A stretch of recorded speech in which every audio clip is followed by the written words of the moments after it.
Bubba the Love Sponge. Roger. Brace for auditory impact. 10 seconds there. 1, 2. Record on my count. May I have your attention, please? The BRN is relocating to new studios this week, so this is what we call the best of Bubba. We're ready to go into fast time if you are. For all you counter-programmers out there, we know this is recycled material, some or all of which you may not approve. Do us all a favor and save your emails and chat cancer comments. They will just be filed in the Go F*** Yourself department. Doing a real good show up there, and I think we're proving our point, old buddy. Thanks for your attention to this matter. Broadcast rights for the Bubba the Love Sponge show have been granted to this station by the Bubba Radio Network and is intended solely for the enjoyment of our listening audience. Any rebroadcast, retransmission, or other use of this production without the express written consent of the Bubba Radio Network is prohibited. Gloria, Zach, right out of the box with the great Gene Lasker. The Bubba the Love Sponge show, shot out of a cannon, Friday, March 6th, 2026. Lasker comes rolling in here. Unhappy. Let me just tell you how things go around here. Macho Man gets here first. He walks in about 5:30, 5:25, pleasant. and it goes, it's like usually, yo. And I'm like, hey, Macho Man. And I'm at that point, I'm right in the middle of I've been inundated, Pantera, Seth, Lummy have all given me things to look at, and I'm in the process of going through all those. And now, Lummy, it's been determined that it takes me I get here exactly at 4:45, and it takes me an hour and 15 minutes. There's a lot of times I don't even have the show pulled up and ready to go as I'm still going through all of this content. Dirt Merchant, $10. All right. And so I think, did I say the great Gloria Zach early on, 25 for the full Lasker effect. Then comes Lummy. 5 minutes after Macho Man's always really pleasant, always super cool.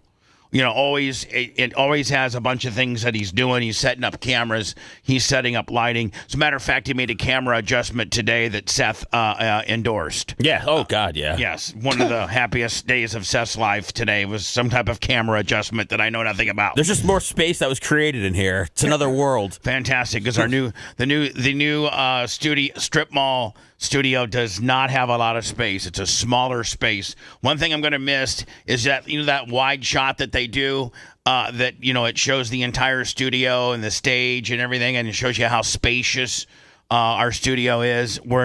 Our new studio's not so spacious. But what's spacious getting us? If I can save $6,000 a month on rent, I'm with you, brother. Right, in a closet. Exactly.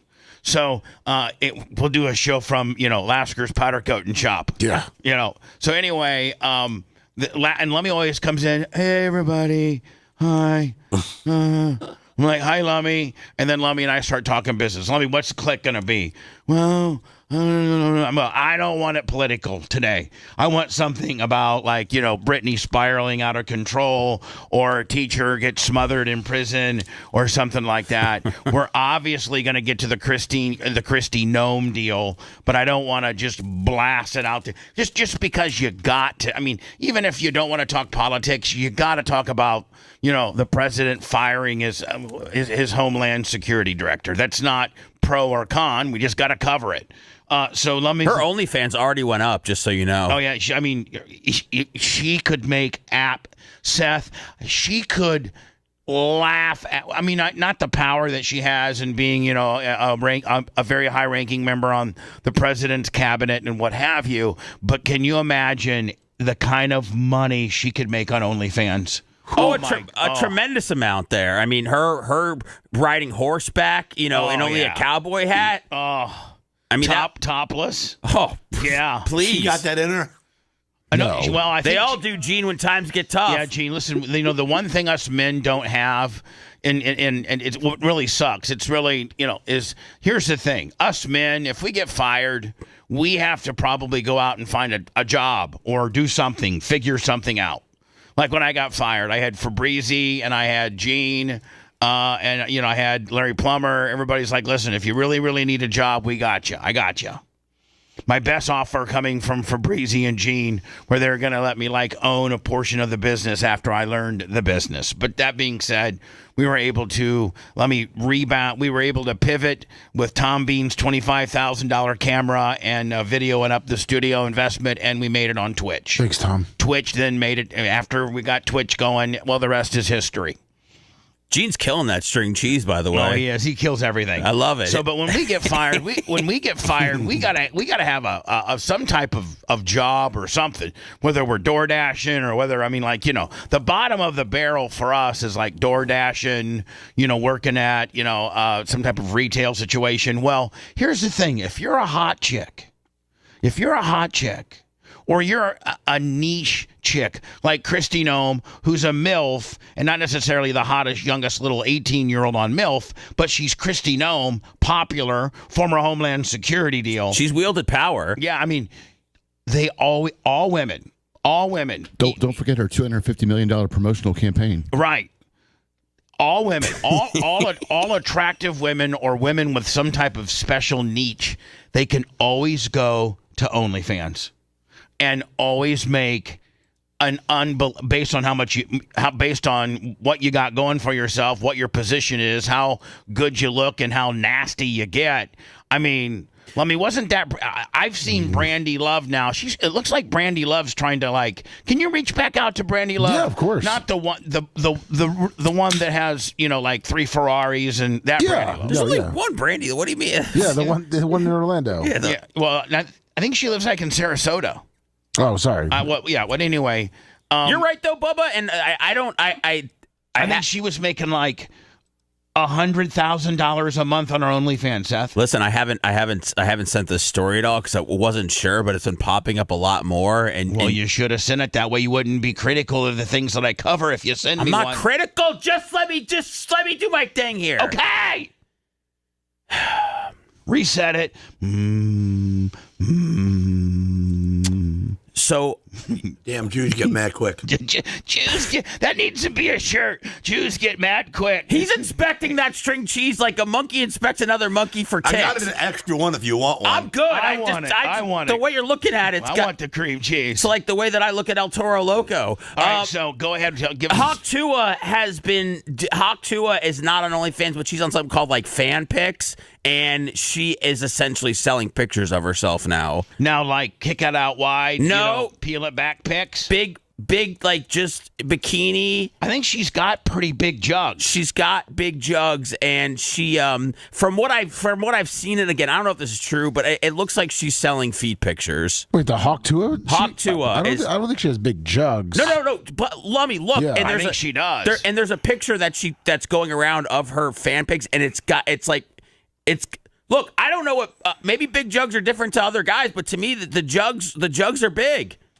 Maybe you can send that article to me, or maybe Seth can send me the article he's been holding on to. But everybody said that's something that I'd certainly like to cover. Hawk Tua is now, possibly doing jug pics and feet pics. Everybody said that she was going to do OnlyFans. I was like, why would she do that? She's 20-something. I mean, she was in college. She's and going to make so much money. It looks like she's doing that, yeah. I mean, the Cash Me Outside bitch. What didn't she make $63 million one year or 36 million? I think the Cash Me Outside bitch that was on Dr. Phil. I think that her first day. Now she wasn't 18 when she did Dr. Phil, and then there was this big countdown. She was 14. Right, there was this big countdown as to when she turned 18, and Bhad Bhabie or whatever her name is. Bhad Bhabie. Something. But she is so rich and so successful. So she gets famous on the Dr. Phil. Maybe you can send me the clip, Lummy. It actually she ripped off Gene because she said, "How about that?" She goes, "Cash Me Outside. How about that?" She's made over $57 million. Yes, yeah, she's made $57 million on OnlyFans. So there was a big. Send me the Dr. Phil clip if you could, and then if there's an OnlyFans, what she's made deal. So she's 14 and she's this little ghetto bitch. We all know the story. Her mom brings her into Dr. Phil. She's a handful. She won't go to school. She's really ghetto.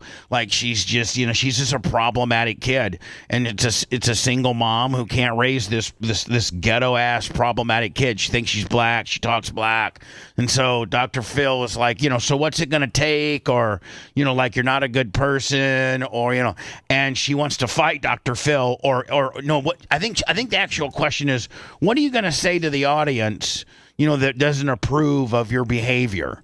And then she goes, cash me outside, bitch. Well, how about that? And that means if you have a problem with what I'm doing, then let's go outside and fight. And fight. This is her Bhad Bhabie. Is that her now? Shared her OnlyFans pay slip to show how much biggest creators get paid. And all right, Lummy. So is this when these are not the numbers are these hers? Yeah, but I guess she's been making a lot more because. Here we go. Yeah, there you go. Here we go. This is not. This is just like clip art of other people. This is actually what she made. The cash me out. Find me the Dr. Phil clip if you can. Yep. The Cash Me Outside bitch took to Instagram to reveal the eye-watering amount she made through OnlyFans subscriptions, revealing through screenshots which appeared to show her earnings of 2021 that she made $18 million in her first month following a $1 million first day. So there was a big countdown as to when she finally turned 18, and she did, and on her first day she made $1 million. However, the 20-year-old made a total of $6.8 million in May of 2021, and each month, and each monthly income steadily declining. Still, it's a lot of money. So she ranged anywhere from look at April of 2021, $18 million. All for just being a ghetto bitch. Here it is right here. Let me thank you for the deal here. Here we go. Hold on. Dr. Phil. Do you love your mother? Yes. Yes. Oh, here go the waterworks. Do you want her to be happy? Yes. Yes. Where's your father in all this? I don't know. He gone. Do you know him? Yeah. When was the last time you saw him? But I don't remember. Does he have another family?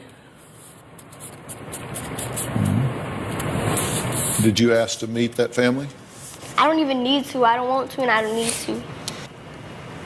Have you been hurt along the way? Has somebody in your life hurt you? Has somebody in your life taken advantage of you, done something to you that you couldn't fight Nope. back? Nope. All right, so what Dr. Phil's established is she hasn't been molested. She's not been abused. She's just a bad bitch. She's just a bad egg. Nobody touched her. Nobody's beat her. Nobody's done anything that would be anything, physically or mentally traumatizing to him. Dr. Phil being is he a psychiatrist or a psychiatrist? I don't even know what he is. From But North Texas. by the way, I sent you the Hawk Tua. Can you just tell me if the jury's out or in on the jugs being big? Yes. Let me go right to Hawk Tua. Thank you. We can pick up the Cash Me Outside and She has cancer, by the way. So it's who Hawk Tua? No, Bhad Bhabie. Oh, she does. Catch Me Outside. Yeah. What kind of cancer? She said blood cancer. It's leukemia. That's what she said. Now, I got to tell you right now, fellas, those are all I don't know bigger. what you think are big jugs, but those are some heaving natural big jugs. Lummy, you Yeah, said they're those not. are. You take it back about the jugs? Take it back right now, Lummy, or get in trouble. Okay, I'll take it back. I'll send you pictures of what they've showed before. So. All right, well, show me pictures. Jugs can grow, Lummy. She must be making some money, Lummy, because that vinyl fencing ain't cheap. Nope. That ain't cheap. No. Well, she made a ton of money, especially on her coin. Yeah, well, no, She I ripped a lot of people off. think she had to give that back. I think one of the federal government, one of the FBI, you might want to look at what she was charged with, but I think one of the things that kept her out of jail was for insider trading or something like that, was to refund all the profits that she made. I could be wrong. But the Hawk Tua now Seth, with if Hawk Tua is putting stuff up like this is jugs. This is only a step away from showing vagina on OnlyFans and really kicking it up a notch. And she's only 2 steps away from being the next MILF on your OnlyFans. Yeah. What? Is the roster thin out? No, I don't know. I don't with us. I've said too much. Yeah. We can probably talk about it privately. Okay. I'm going to try to wind that down a little bit. And Okay. yeah, just because. You mean like pull the plug? Yeah. Yeah. Because just, As Bean said so. No, Tom didn't. You know what? Tom didn't say a word. We should. It was it was Lummy, it was Gentry, and the new people that we're working with regards to that. He's like, when I got potential affiliates that are looking at at you or potential, and then this pops up. Boom. That's probably not what they want. Exactly how you act with the therapist. You don't talk. No. Your attitude and behavior I think she's kind of cute. is very clearly a get them before they get me attitude. Now, Gene, let's make sure we say something. She's 14 at this point. So I'm just talking about her attitude. Well, yeah. Okay, hold on. Coben, your son, who's only a year or so older than this girl, you tell me if he had this type of attitude, like it would work. So it's okay because it comes from a potentially cute chick? Yeah. Well, Jesus. I mean, if I had a daughter and she was like this, I would probably put up with it. No, you would not. No, you would not. I know. Sarah has daughters, and you wouldn't put up with this for a minute. So let's just say, hi, this is Gene Lasker. Laura's kind of close to this. Hi, this is Gene Lasker, and I may have talked out a turn there a little bit. I sent you a picture of what she looks like now, Bubba. Chop it up, spice, $20. If you want to show Gene. I'd love to. Yeah. This is what she looks like now, Gene Lasker. Hold on. What happened to her? Well, I'm just telling you. You tell me. That little innocent 14-year-old that you thought was a little bit cute because she had a little smart mouth on her has turned into this. She got like a darker tan. I don't know what she got. But anyway, Gene thinks she got it around her head. Gene thinks this is cute. It's like if I'm the baddest bitch on the street, if I Sounds so funny, some grandpa white guy. go through life like this with my hands up, it's like I can't get hurt because I'm prepared to hurt them first.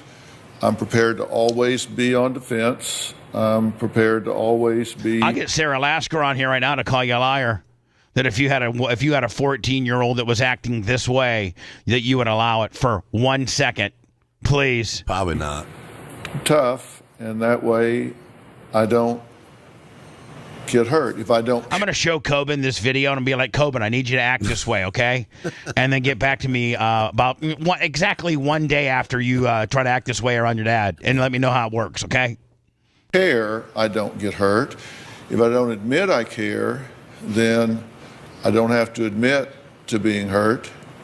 So I just, anger and She's really into it. Is this guy still on the air?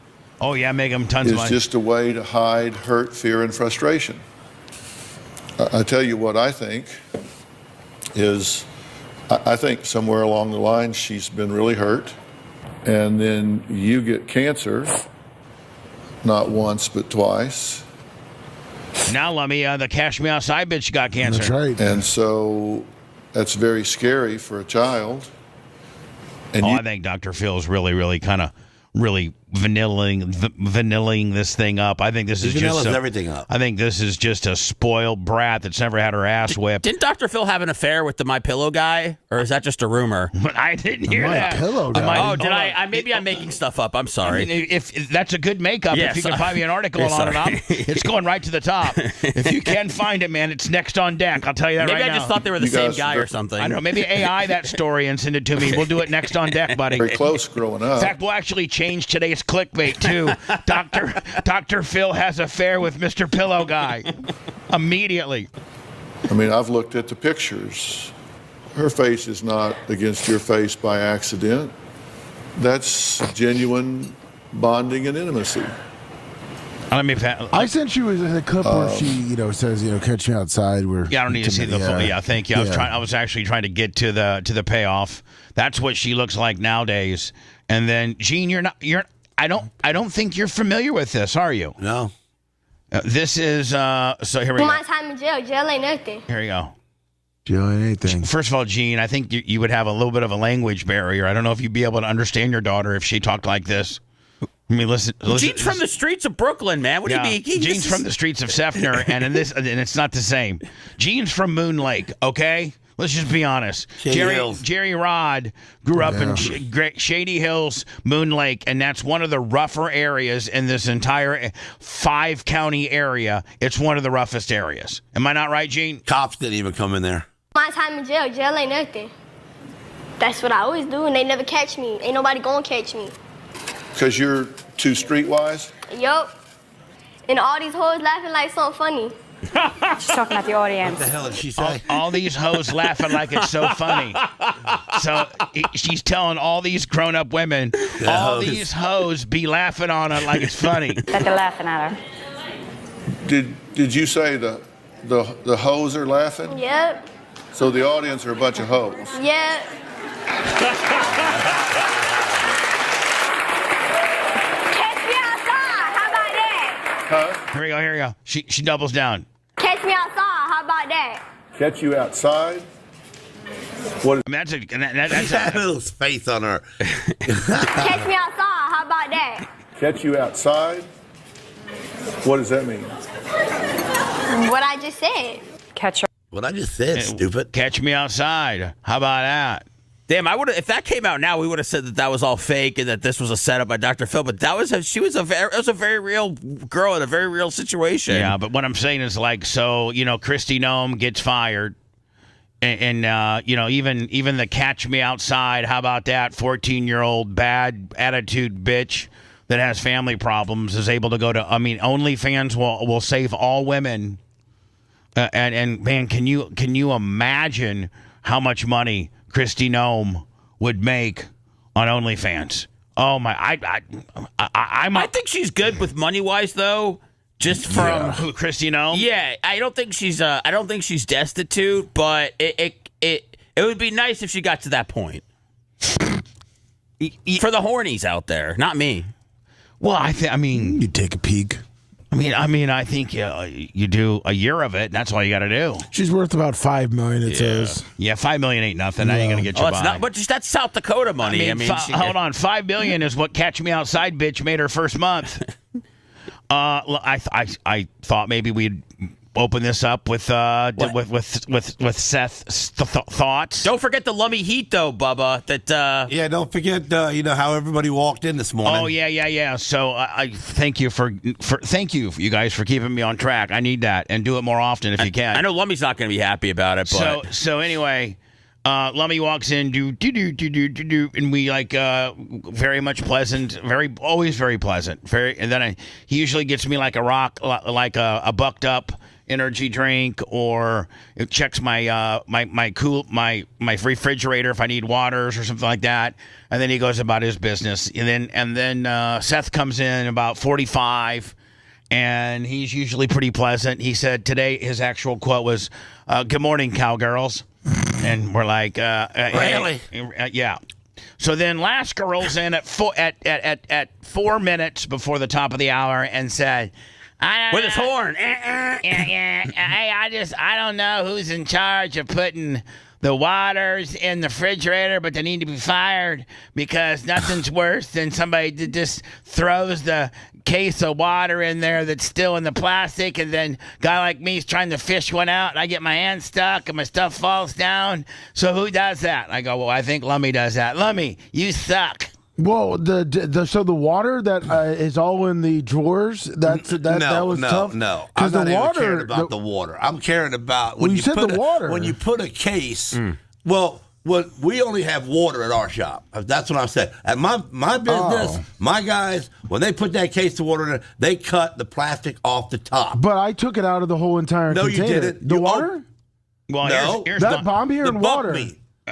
I'm getting bucked up. The buck meat. The buck meat. The buck meats in there are so tight in that plastic that it's pinched my finger right out of the box. Now I got a pinched finger, got an attitude because a bunch of things are happening. The door sucks up there. It's backwards. No one ever fixed that. We got 9,500 Bubba Army plaques on the wall, but we can't fix the door.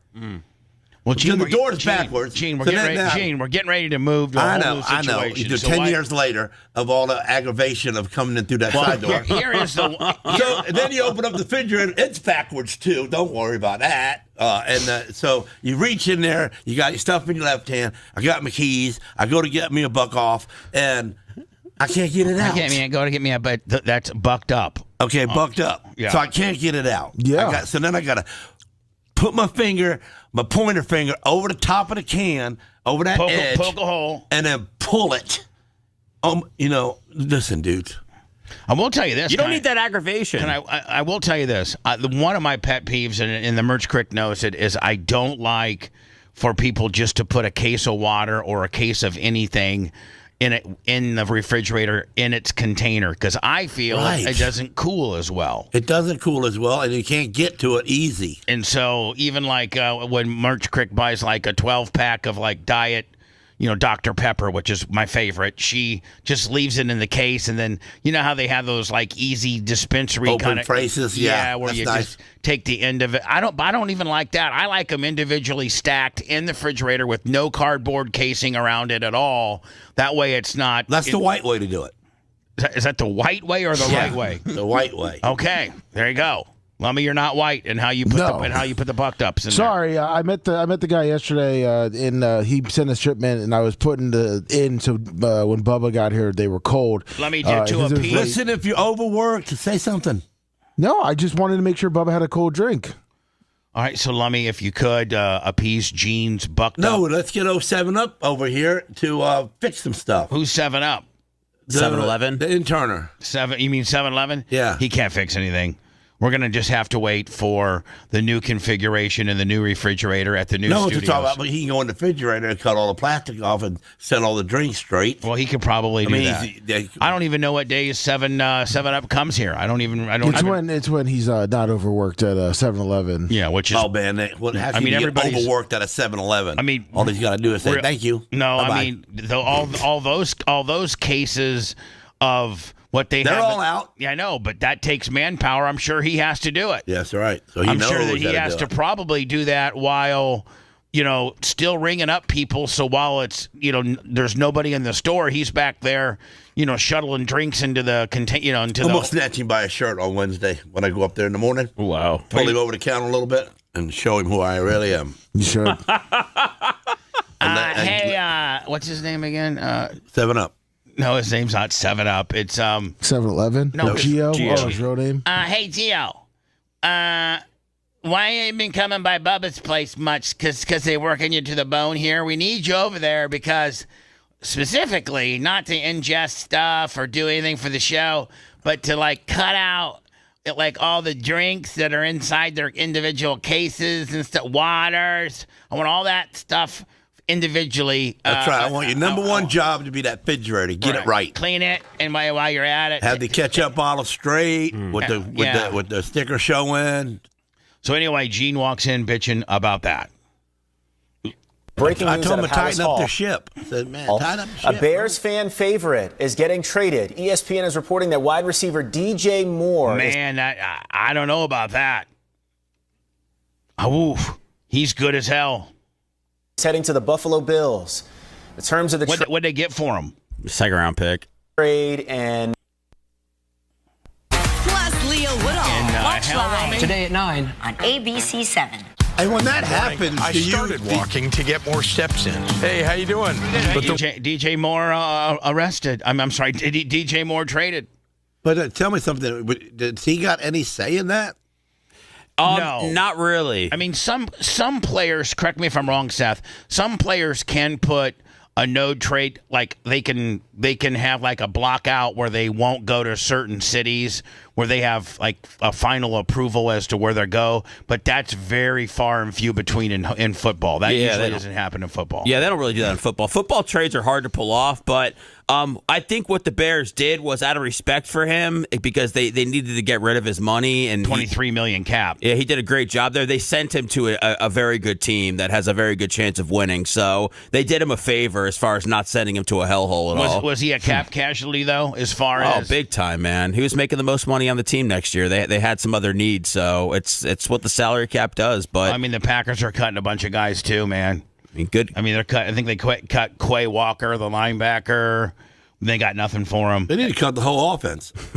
Well, I don't know about that, but they do need to make some offensive line changes very, very quickly. No, you got Google Hunt. He'll make sure that he gets it drafted right. Google Hunt is the worst. He is the worst. In fact, the Packers, out of all the rookies that they drafted last year, they had the third lowest amount of snaps in the league, meaning how many snaps your rookies took. They were third lowest in the league. If you don't have your first through 3 or 4 round draft picks contributing in some way, shape, or form, either it be special teams full-time or offense or defense, that's how you build a good team. That's why Chicago has rebounded. Caleb Williams immediately was a starter. They went out and got some offensive linemen in free agency that were immediately starters. You know, the Packers have gone out and have gotten free agents that end up flaming out. I mean, the Eric Stokes guy. It's just. I'm not even going to get into Packer talk. It's all right. There's free agencies coming up. The draft's coming up. This is when there's eternal hope for a lot of teams that they'll be able to turn it around. I saw a free agent projection where Khalil Mack ends up back in Chicago. That wouldn't make me mad. I mean, I'm not pulling for the Bears, but I'd love to have him. I think he's still got some gas in his tank, and you could probably pick him up pretty cheap. Yeah, they don't have a ton of money, so it'll be interesting to see what some of these teams do to plug the holes. I mean, when he's on, he's one of the best edge guys there is. He's great. He's just he's just getting up there a little bit. When we return, did you see this? Cal State assistant basketball coach arrested for moonlighting as a pimp. Yeah. And felony trafficking and possession of an automatic weapon and sex trafficking and meth and 600 images of inappropriate girls and stuff like that. And that's a D1 basketball. I mean, like, wow. Now, will the school get in trouble and the NCAA put sanctions on the team for something like this? Well, I mean, I think it depends on if the school knew that he was a pimp. I don't know. I think part of a pimp is people not knowing you're a pimp. I don't think as an assistant coach, I don't think he was a former player too. Turned assistant. I don't think you put pimp on your resume. You know what you're doing in the off season. I'm pimping. I mean, I guess when he was playing, he was trafficking women, which made him get into pimping and being an assistant coach. We'll do that next. If you want a deep dive into the Bubba the Love Sponge show from the past, go to BubbaArmyHQ.com. We'll be back after these words.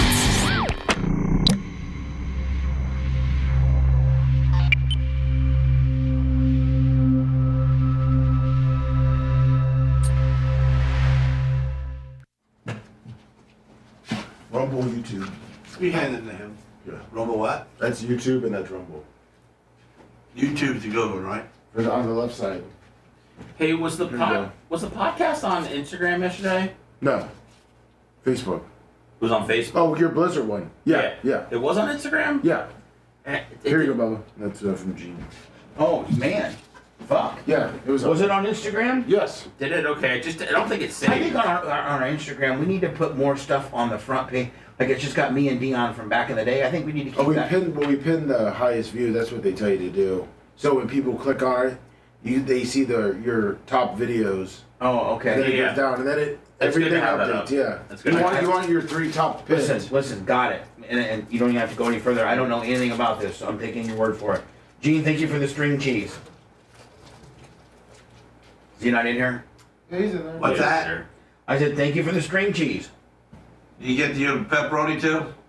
Yeah, thank you. Slim Jim.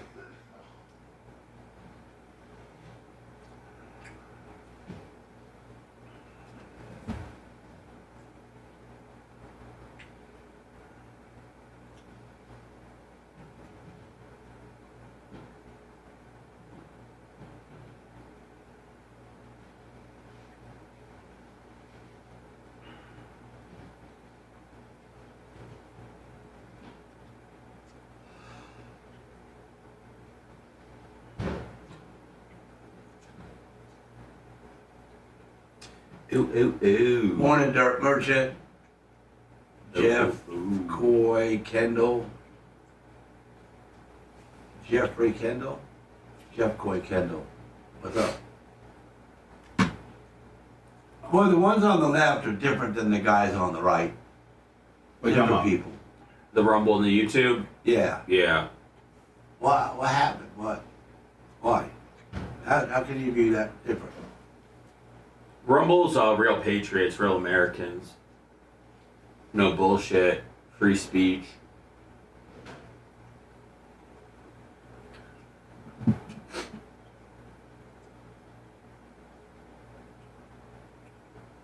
Sometimes I used to feel like I was interrupting a Klan meeting when I was on Rumble. What up, Berto? Berto, I still gotta open those cards that you sent me, man. I've had to clear out a bunch of shit. I didn't want to open anything up until I got rid of some other cards. What's up, Merchant? What up, Greg? Greg, you should be getting your card soon, I think, from the last break.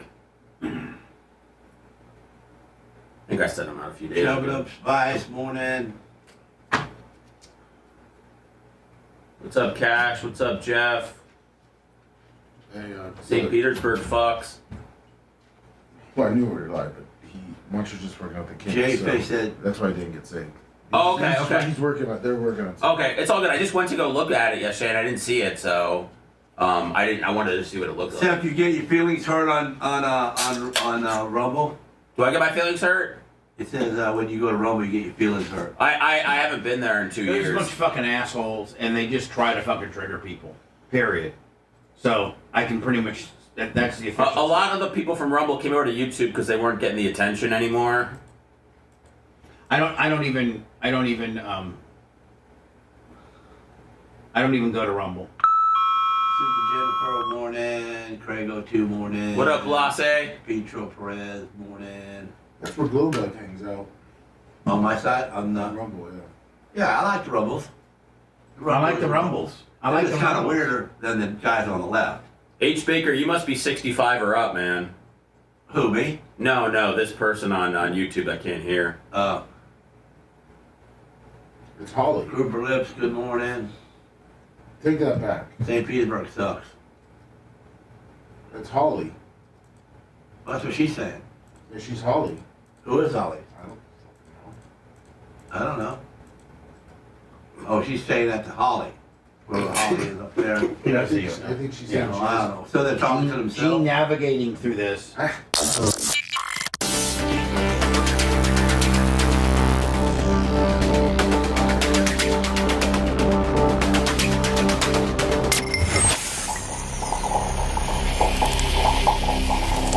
Tired of paying sky-high cable TV bills? Sick of juggling endless streaming subscriptions? There's a better way. Go to getabox.com. With Get a Box, you get every channel, every game, every movie ever made. Watch local and national channels, live sports, all your favorite movies, and much, much more. This isn't another subscription. It's a one-time purchase. No contracts, no fees, no nonsense. For a limited time, use promo code BUBBA at checkout for $25 off any box. That's getabox.com, promo code BUBBA. It's quite painful to listen. Children love Bubba the Love Sponge. the perfect combination of entertainment and education. Yes, it's quite painful to listen until the medication kicks in. Back to the Bubba the Love Sponge show. That's what I got right there, man. A Mahindra. I got a 5100 series. It runs my lily tiller at my track, and it's all courtesy of Big Gus Tractor and Equipment. Right there in Mary Esther, Florida, 1490 U.S. Highway 98 West, from Skag to Steel. They got Mahindra tractors, Coyote tractors, tractor packages, zero-turn bundles, JCB, Viper loaders, Hustler mowers, anything Skag related. Toro, attachments and implements, steel, Echo, and various other. Let me see, because this is what I need. Oh, it's not letting me. Well, there you go. I'm trying to see if they got the new winds, if they got that windstorm gimmick. I'm trying to have to. That's what I need next. Oh, really? In my Skag fleet. Yes. Have you seen the winds? Have you seen? Yeah, let's see if I can put. I'm trying to find. These are all zero-turn mowers, of course. Gus tractors. What is it? Big Gus tractors and equipment. I'm trying to find if they got the Skag windstorm or not. Let me see. I bet you less of Wesley Chapel does. Look at all these Skag mowers that Big Gus has. Here, I'm sending it to you. Oh, is it on Big? Does Big Gus sell it? Of course. Oh, Big Gus. Big Gus is everything. Big Gus sells the windstorm. There it is, right there. There it is. The stand-down blowers. Larry Plummer has two of. I think Larry Plummer has 3 of these. Oh, wow. For the Warsaw Park Department. You know, it helps blow so he don't got to rake no leaves. Exactly, because if almost all the parks have a ton of trees. What do you do? Stand behind it? No, yeah, you drive you stand right here. Yeah. See? Yeah, you stand right here, and then Gene, you can control this mechanism, and like if you wanted to just shoot it over there, you move it over there, so you can see it's got a cable. So it's sucking the air in and then blowing it through the tube. Yeah, it's sucking it in, then blowing, and it's like Let me see if you can find me a video on the Skag windstorm, a guy using one. But Larry uses. They got 3 of them that they use, and you don't have to rake leaves. It'll blow sticks. Like it'll completely clean your yard up. Looks like it. And so like sticks and leaves and dead whatever. And I didn't know that Gus carried those, but he probably carries everything Skag related. Here we go, man. I think Big Gus.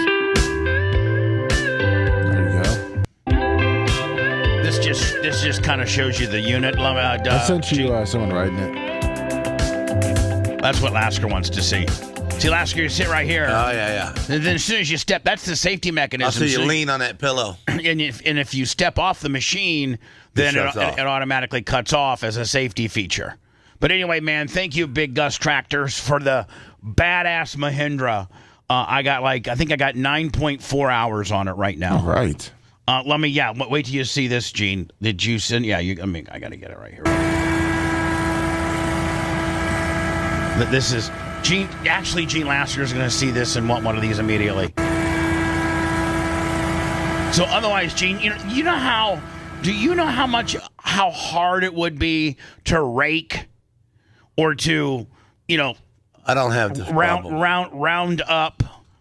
Yeah, you don't really have a bunch I don't of have leaves. any trees. Yeah, it's tree. You've cut them all down. Everyone. You hate trees because I hate trees. Hi, my name's Gene Lasker, and I don't like trees. I like steel buildings. That's right. So I can hoard I got more. 2 of them going up I now. got hot rods. I got sprint cars. I got just 4-wheelers. There's no way that Gene Lasker would put up with them leaves. No way.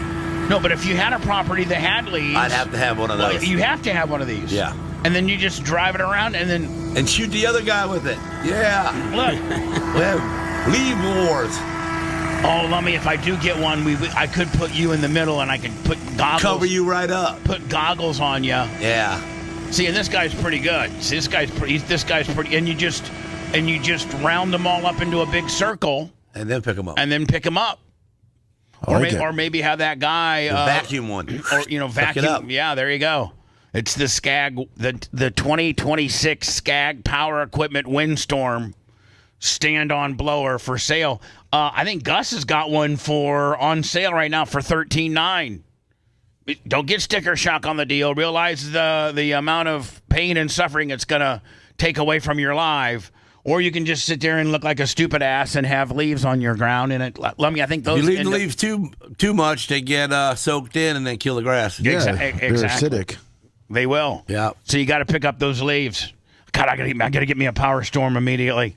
A former player turned assistant coach at Cal State University has been arrested on charges of pimping and sex trafficking. This is the absolutely... Now, Lummy, he was a former player for Cal State, right? Yes, yeah. Wild tale. Has Cal State ever had decent program? Not really. Not Cal State Bakersfield. Like Cal State's never made it to the Final Four or even to the Sweet. Have they ever made it to the Sweet 16? Let's see if they've even made the tournament. Of Kevin Mays. He played for Cal State from 2014 to 2016 with plans on playing professional ball overseas. Now, those plans never panned out, and then according to ESPN, he joined the athletic department at Cal State doing player development. Fast forward to 2025, Kevin Mays is formally offered an official position as an assistant on staff. And then just 2 months after the hiring, head coach Rod Barnes receives an anonymous email saying important message 911 911 and details all of Kevin Mays' illicit behavior. And it says Mays was a recent hire, the former 3-year Cal State University, was that Bakersfield? Yes. Player had only been on staff since June on a measly $3,000 per month salary. Just 2 months into his tenure, the former head coach Rod Barnes received an email titled Important Message 911 911. In the crux of the email, Mays was accused of trafficking a girl since Mays. Fix it or the whole staff will fall, the email read. Man, if I got that call, if I got that email, there is a lot. The anonymous tipster said that Kevin Mays had been working as a pimp across 4 different states and said that this is the first and only warning and that they don't handle the matter. Kevin Mays, assistant coach at Cal State Bakersfield. Sex trafficking and working as a pimp. They'll take down the entire program. And now a formal investigation has revealed 11 criminal... And you know what this is? This is either a chick that he did dirty and she's doing it, or a chick that he did dirty, or I'm sorry, a chick that maybe he didn't do dirty to, but he was pimping her, and then she got out of the business and got a regular boyfriend, and she starts talking about, what she used to do, and his name comes up, the boyfriend gets pissed off, and he decides to take the guy down. Or it could be like a mother, because it looks like he also had 600 images of youth or child pornography, and he was distributing it. Now, see, I didn't have near the problem with the guy if he was just pimping out some of-age girls. I didn't have near a problem.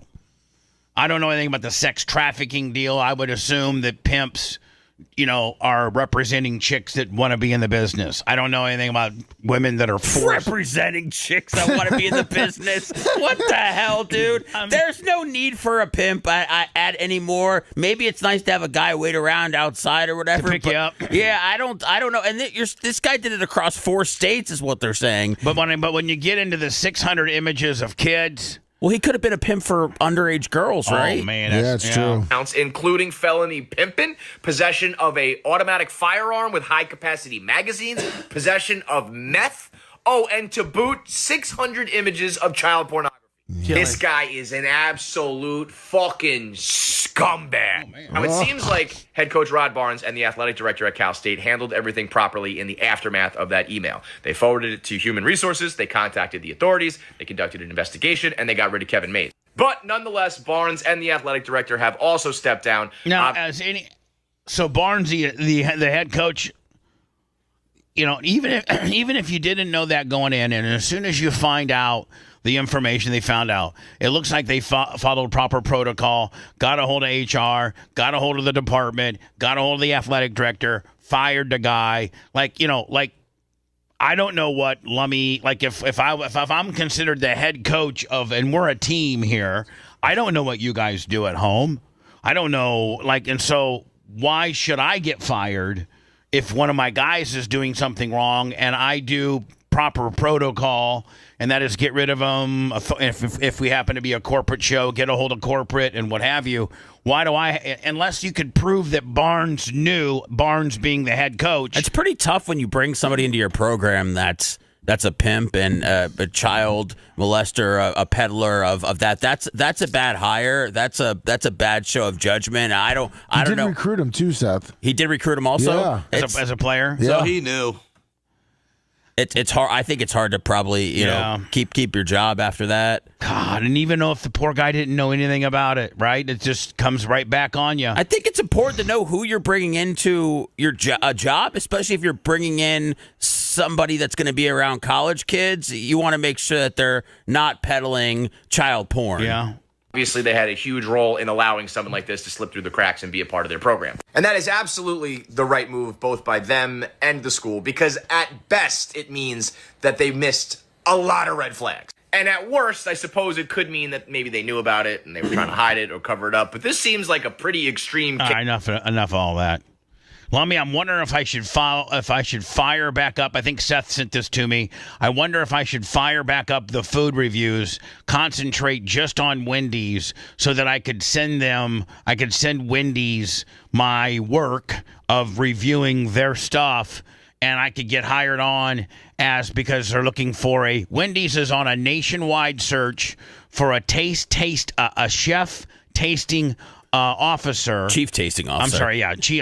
Chief tasting officer. Well, just look at me. They don't need the chef. They got the chef. They just need the chief. They need the chief. I like being a chief. The chief. I'm so stupid. Are you going to go around at all the stores and test their burger? Well, I mean, I think that's what they're looking for, Gene. And I think, you don't have to be. They're looking for influencers to remotely do taste tests on Wendy's products. You don't have to move. You don't have to travel. You just have to go to your local Wendy's, eat it, and they're pay you $100,000 a year to analyze it. And I've been doing that for free. Lummy, can you look at our food reviews just real quickly on our YouTube and see? Well, I know I've done a Wendy's one. And see if you can find me a Wendy's one. Yeah. I'm going to start doing them. So you can test the food for $100,000, right? And you can on something I'm already doing. And I mean, like the best food reviews only make like $50-$60, right? But test their drive-through. Plus John Costica's in there, and he throws me a super chat. You know, but I'm thinking, Seth, I'm thinking, do you baby face on it? Or of course, you work for them. You probably go and you whatever they have that's out that's new. You review it. You talk about how great it is. You're not an independent person. You're working for Wendy's. Yeah, it says designed for someone with love of the brand. So you're at this point, you're a corporate guy. You got to sometimes say things that you don't mean. Well, this is all stemming. Like when you say how much fun you have on the show. And you're going to all of a sudden in your life now do that? Gene, if I have to do You've told the truth about everything to everybody, whether it was good or bad, or it meant. I've also lied a lot too, Gene. Right. I mean, for $100,000, I'll lie. Okay. For $100,000, Seth will lie. This is all for $100,000. There's not anybody in this room. If all it required was for you to go through a Wendy's drive-through for $100 and on camera review a product that they have, there ain't a one of us that ain't gonna lie. So we just got to submit a 60-second video, and you're explaining why you should be chosen. And you get bonus points if you're pushing Wendy's brand products or restaurants.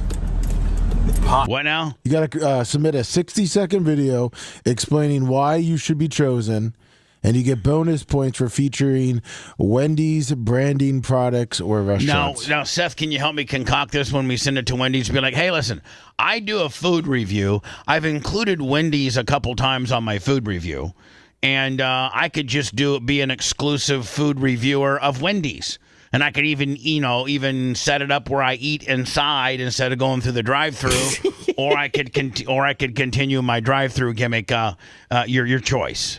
Here are my numbers. I'm not considered a huge influencer, but I got some respectful numbers. I'm getting ready. How far are we from 100? It seems like we're a little bit stagnant right now. We've been trying to get this 140,000 subscribers on YouTube for, I don't know, a couple weeks now. I feel like we're not making very big gains, you people out there in YouTube land. What are we at right now? Let me. I'm looking at 139,000, like 856. I think is like something that I saw yesterday. Yeah, we're about 100. It looks like 141 away. Yeah, man, we've had zero growth in the last couple days. Maybe that's an indication on how much I've sucked. Maybe I need to, switch it up a little bit. Do you like garlic fries? We're 84 now. 84. YouTube channel, and we're reviewing. Hold on. And I do a food review, and I'm reviewing. Okay, thank you. Have a good one. All right, let me see here. For my YouTube channel. What vehicle you in? Here's my Merch Crick's former F350 dually. Bumper stickers. Man, Lummy, did you see?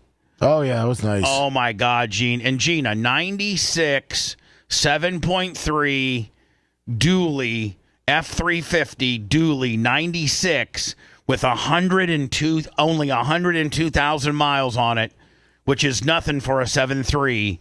And the only thing was Merch Crick scoured Marketplace, found it, and then Adam from Fenderworks painted it. Did you see her video? No, but I was out there when she was doing it. I was there watching him paint it. Man, let me see if you can find me the video. It looks great. Oh, he double toned it with the bottom piece. Oh, it looks so good. Where did she post it? I think she put it on. I don't know. I think Merch Crick has her own Facebook deal. Try that. Okay.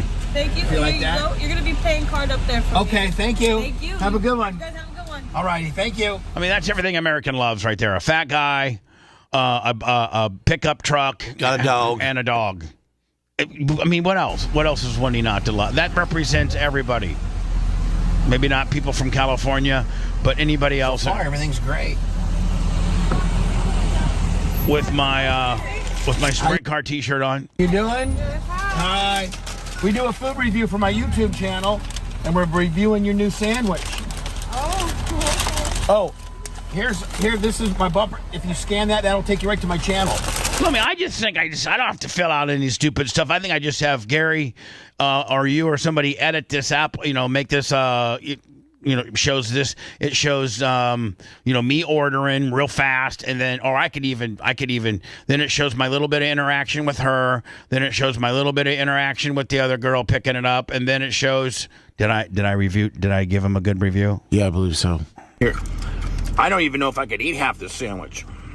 Because I'm such a dainty individual. Now, look at the cheese plunging out of. Oh, look, Seth. Words that word right there got you in. I mean, I was just getting ready to say, Seth. I mean, if a corporate guy said, "Man, we got a fat guy that talks about the cheese that's plunging from the chicken sandwich," that really resonates. That sandwich just ready to be intaked. Into my gullet. I just got to run right Look there at right that. now, don't I? The marinara sauce. Nice undercarriage. Real estate over the bun. And then the cheese just ready for an explosion into my mouth. They were paying you back then. Who you kidding us? I mean, they're ready to write me a $100,000 check right now for that type of talent right there. That's right. Look at the dog going. Because the dog knows I always share with the dog. I do too. With my I don't know. Oh, got that little invention mind going on. Oh yeah, just really got your head bobbling like a bobble dog in the back window. Really enjoying it. Just even my body language is one of positivity. There you go. That's way different. Good. Can't wait to get another piece of my mouth. And the thing about it is. And just like any white American gets it all over his face. That's right. Any white American gets it all over his face. Just like Wendy used to. That's right. If you took them, if you actually took the piece of cheese, the mozzarella. I must have been dialed in here, man. I was really. You knew that $100,000 was coming your way. And you went just straight chicken. The chicken patty in itself holds its own. Now, if you remember early on, we tried the original Wendy's chicken sandwich. It was horrible. We got to cut that out. Yeah, that's all cut out, Lummy. So, can you record another thing, kind of telling people why you should be hired? Yeah. Hi, it's Bubba the Love Sponge, and I do a food review, and I've included Wendy's a few times on my food review. So, Wendy's, I've already eaten at your place and given you reviews. We can do it the way I do it. Or we can do it your way. If maybe you want me to do this inside of the sitting down in the restaurant portion. But let me just show you an example of me. Let me show you an example of me reviewing what I think this was like their Italian pizza burger or something like that. Their mozzarella chicken sandwich. Their mozzarella. Let me show you my drive-through review of your mozzarella chicken sandwich. Then let me, of course, you creative. You know what, Lummy? I think you can almost use that video I just shot right there. Yeah. Well, this is what they're judged on: creativity, 20%, brand love. All right, so hold on. Let's work through this. Seth, help me out on my grades here. Okay, what now? What's the first Creativity. one? Creativity. Yep. Seth, is this creative? Yeah. All right. Brand love. What? Yeah. Brand love. Yeah. Brand safety. Probably not so safe being in my truck with my bulldog salivating over my shoulder. Okay, I can change that though. Personality. Oh, please. Potential. I think you're in. I think I'm in.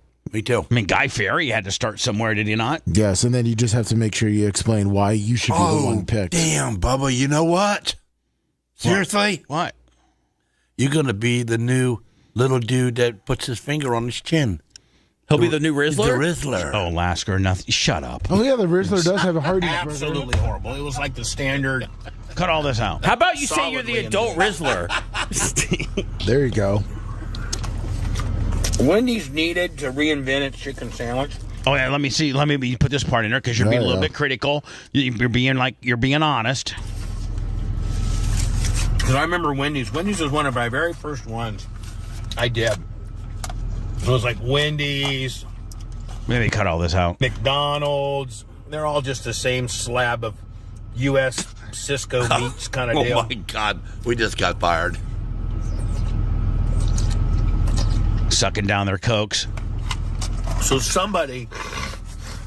I really think I need to bring the food review back. I think people really liked it. Yeah, they did. Didn't they usually average about 7,000 to 10,000 views? Yeah, something like that. Yeah, when it was rolling. Yeah. People want to see a finger in that sandwich. If we're gonna stay in the chicken sandwich game, we're gonna have to up it. All right, Gary. Listen, you do your magic on that, my friend, and then we're gonna submit. Lummy, I really wanna submit it to Wendy's. I really do. So you want us to take your opening from the show here and put it in? Because you have to. It says you have to have why. Okay, I'm going to do it right now. I'm going to look right into the camera and do it. Okay. I thought you just did. Well, you just. I thought I just did. Should Lasker do it on your behalf? No, hell no.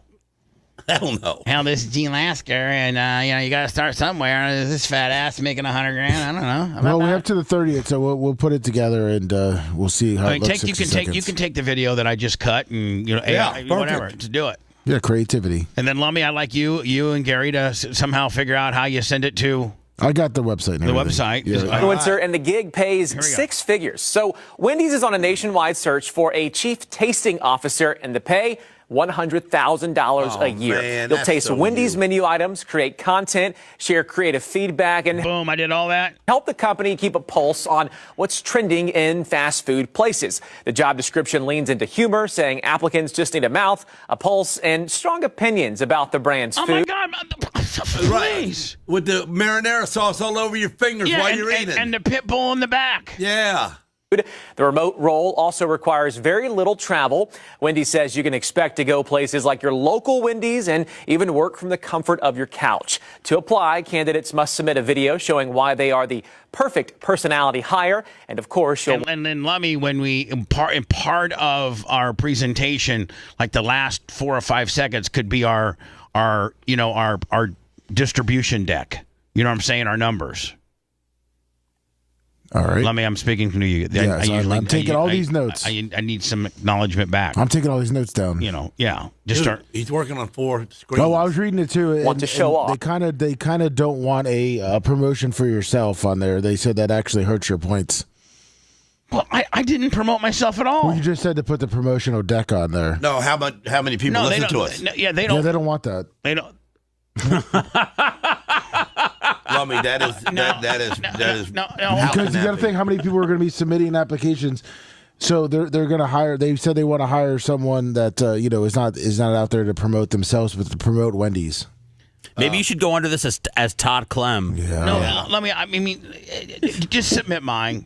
Yeah, I don't think we need to put our numbers on the back end. I think you do, so they can see my range. But I can do a Wendy's testimonial without saying, anything about myself. My name is Bubba. Hey, it's Bubba. Getting ready to go to Wendy's here. I mean, you know what I'm saying? Like, I didn't get fat without Wendy's in my life. That's good. See, he could be your assistant. You guys could split the 100. Yeah. Gene, maybe you and I could do it together.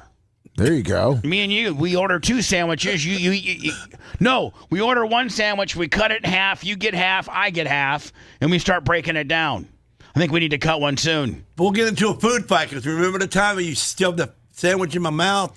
I was going to bite and you hit my hand and stuffed it in there and made me choke. Yeah? Yeah. They might like that. Lummy, here's the deal. I think that you say we're not promoting ourselves, but this is our audience. Because they don't want some guy that's got 5 followers. They want somebody that's got way more than us. You just leave that out, and then when you get the job, and then all of a sudden, boom, you got all these followers. You look like the king. You and Gary put it together. Let me, however you see fit. I think you should include our numbers, but you guys do what you want. I got to finish your article out. Off your tasting skills. One fast food giant is looking to hire an influencer, and hold on, see, Lummy, an influencer. I mean, they want an influencer, but they don't want your stats on being an influencer. I think they want a Rizzler. Gig pays 6 figures. So Wendy's is on a nationwide search for a chief tasting officer, and the pay $100,000 a year. You'll taste Wendy's menu items, create content, share creative feedback, and help the company keep a pulse on what's trending in fast food places. The job description leans into humor, saying applicants just need a mouth, a pulse, and strong opinions about the brand's food. The remote mouth, a pulse, and strong opinions. Right down your alley. Role also requires very little travel. Wendy says you can. Lummy, I know you and Gary are inundated with all kinds of new stuff. Can you guys work on that for me? Seems like this is very time sensitive. So this money. Yeah, we have until the end of the month. So need to go to. But I like to get it in before. Yeah, I like to get it to them next week. And they're like, man, but I don't even care what comes in through the end of the month. This is our guy. Just don't Google me. My next story when I come back. Broward deputies fatally shoot a man with a machete. The mom's mad and said, well, they could have tased them. No, I don't think you can. I think you can tase a guy that's on meth and he's swinging around trying to hit the cops and he's being, and you can. But when a guy's got a machete, that can kill, like, quickly. And so I don't think you tase. I mean, it would.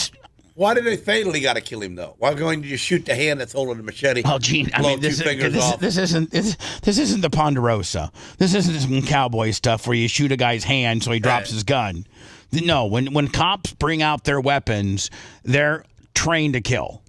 So the least lethal options they have is when they don't want to kill you and they just want to put you down. Well, maybe they felt as if, listen, a machete.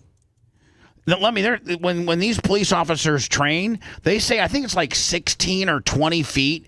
By the time if a guy's got a knife and he's running and he starts to run towards the cops are trained to start kind of jogging backward while they're unholstering their gun, trying to create distance from the guy because like at 16 feet, if the cop doesn't move, he gets stabbed or he stumbles. Oh, yeah. I mean, they have holsters that are made for bad guys not to be able to get their guns out of their holsters. So it's a little bit hard sometimes for a cop to get his gun out quickly of his holsters because it's got some safety mechanisms on him. And so if you got a machete and you're within 16 foot of a cop and you go running towards him, if he doesn't use the technique that he's been taught, and that is to start disting yourself backwards as you're unholstering your gun. At 16 foot, you get stabbed. David Hernandez, $20. Thank you, David. I wonder what he was mad about. I don't know. We're going to find out. You're listening to the Bubba the Love Sponge Show. If you want 24/7 on-demand Bubba and the crew, go to BubbaArmyHQ.com. The Bubba the Love Sponge Show will be back after this.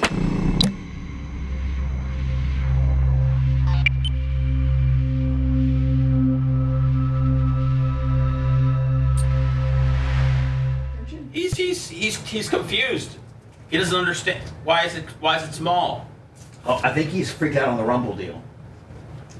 What's he saying? See, I said your stick. Usually you got big fat sticks. I got a little one. I got the original. Okay, I'm good. Okay. Thank you. You like the fat ones better? I think I like these better. Yeah, that's what I thought. Because you always say original.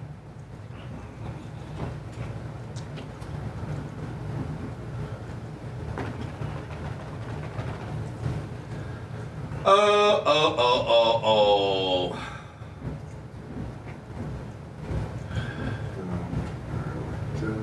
Man, you got to find like 5 minutes for me today to tell a story about what happened at the fair last night. Me trying to buy a cow. Oh yeah, that's gonna go right to the top. What's that? I'm gonna cover these stories. Okay. And then I'm gonna hand it over to you. will probably go into words teasing that rumor has it that you were at the fake state fair last night. Strawberry Festival, trying to buy a cow. Details next. Was it? Yeah, the auction was yesterday. Huh? The auction was yesterday. Last night, yeah, at 6 o'clock. My cow came through around 8:05 to bid on. What were you going to do with it? I'll tell you the whole story. Okay.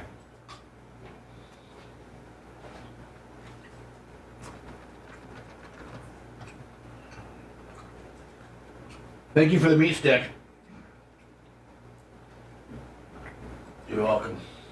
Man, I swear to God, you with that sandwich, ripping it apart, sticking your fingers in the marinara, and then leaving it on your hand while you're eating is going to win it. I think so. That's a real guy. That's true American. Right. It's just true American right there. I mean, we don't worry about getting food on our hands and on our side of our face until Should you dress up as Wendy, or do you think that's taking it too far? How about the merch crit being Wendy? Put the red wig on with the pigtails? Put the freckles on her? Yeah, is that too much, or is that too Wendy to do?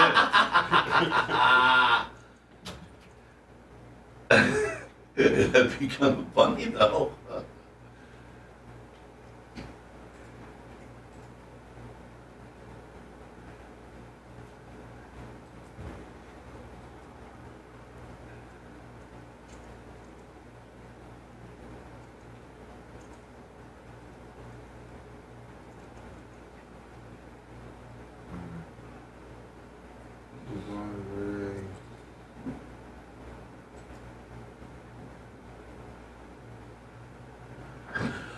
What's happening, Chatterooties? I need a couple of dollars so I can get out of this funk I'm in. Remember when Dave Thomas could just tell you how good the food was? Now they have to find an influencer? Yeah. You can just believe Dave. Dave was legit. So Seth, did you know Dave started out as one of the largest franchisors of Kentucky Fried Chicken? No. Yeah. And then he went to his own burger place. And then he decided to do his own deal. What were we gonna ask, Gene? I was gonna say where we would get weird about merch cricket. Did you find me that chat? Did you find me that video? Doing the little redhead ponytail gimmick. If she was sitting in the back seat and she said, I'm not friends with her on Facebook. "Am I gonna get some of that chicken sandwich, Daddy?" Oh man, that would be on the outtakes that Wendy's would release. Yeah. People that didn't Oh do the job. yeah. And the spots we didn't use. So this all, Bubba, I was just gonna say, this all stemmed from the McDonald's CEO was testing the new, I don't know, McArch or something, and he looked like disgusted by it. So everybody's CEO's been eating their food, kind of making fun of the guy. So, great story. Oh, when he was doing the big arch gimmick. Yeah, that's why. So that's where the Wendy's gimmick came in. Now everybody's starting to jump in on it, mock it. Gene, look at that. Oh no! I seen it in person.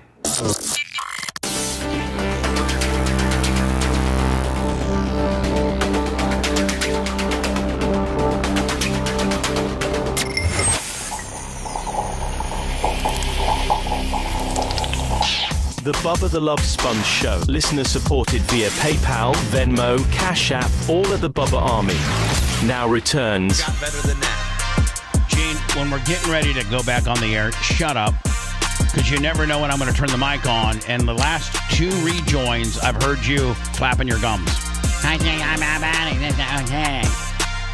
So like when we're on the, when I have my headphones on and you can't hear anything, just be quiet if you could. Just teaching you. Gene, you're not a veteran of as long. You haven't been doing this as long as we have, and that's kind of a rookie move. You don't quite know the logistics and formatics of this. So you got to shut up way ahead of time. Yeah, well, about when wait on your time.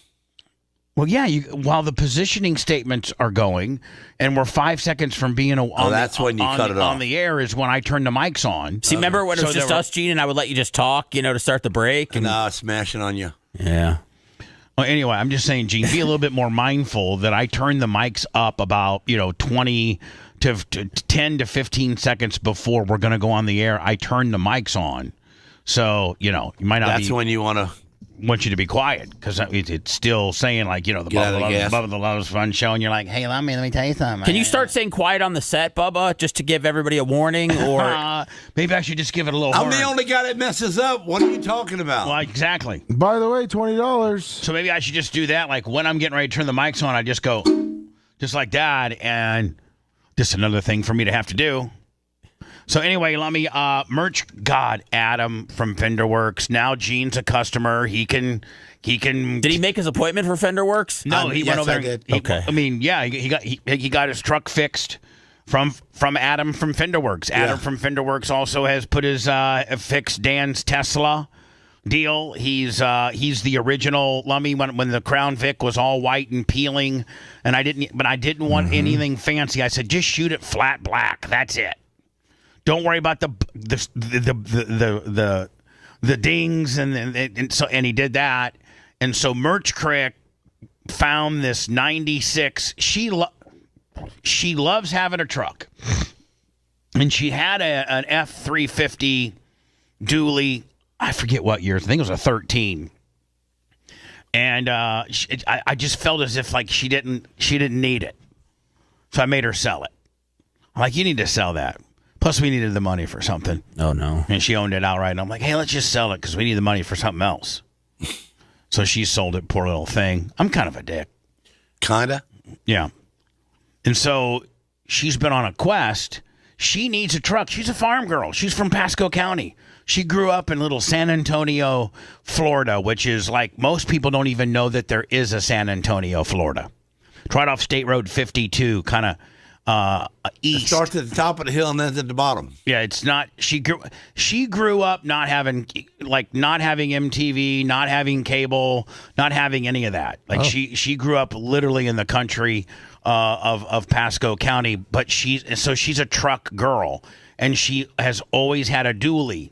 She loves dualies, and so I made her sell her one because she had so much equity in it, and we needed the money for something. And so she's been, trying to find one. So she finds a 96. Normally, you wouldn't buy a 96 because it's all miled up. Usually, Gene, when you got a 96, you got something that's got probably 350 to 400,000 miles on it. Something that's that old. But she's going back to the classic F350. That was probably one of the best ones ever made. With a 7.3. Right. The very highly heralded 7.3. The most right. The best fender wells. Look at them fender wells on the back. Those are the best looking ones ever. The square ones. Yeah. And so she found one, and I think she got it. I think she paid $11,500 for it. She stole it. But it was completely faded, it was 100% sun faded, you wouldn't believe. And so Adam's like, hey, I'll paint it for you. Tommy from CNS Upholstery Lummy did some upholstery work for it. And this is her new truck. And again, it's the old 7.3, and it's only got, and a lot of people may think 106,000 miles is a lot. Not for a 7.3 diesel. They do 300,000 easily. Keep the oil change every 5,000, and you'll never have a problem. She picked it up from Adam from FenderWorks yesterday. And she did a little video. This Lummy looks like she is here at the studios. Yes, she is. And looks like you're still here too. Yes. I think, God, you were here till 4 o'clock yesterday. I was working. Okay, here we go. Her voice. Here we go. Her voice sounds like she's a 6-year-old. My truck is finished, thanks to Adam at FenderWorks. Gene, it was originally bought at Bill Graham Ford. I don't even know that Bill Graham Ford's around anymore. They ain't.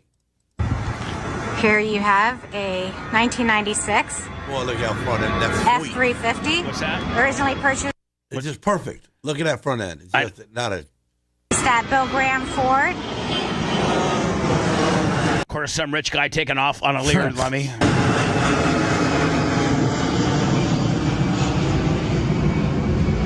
beautiful red with pinstripe. Look at that. He made it two-tone, so I've got the gray on the bottom. It's nice.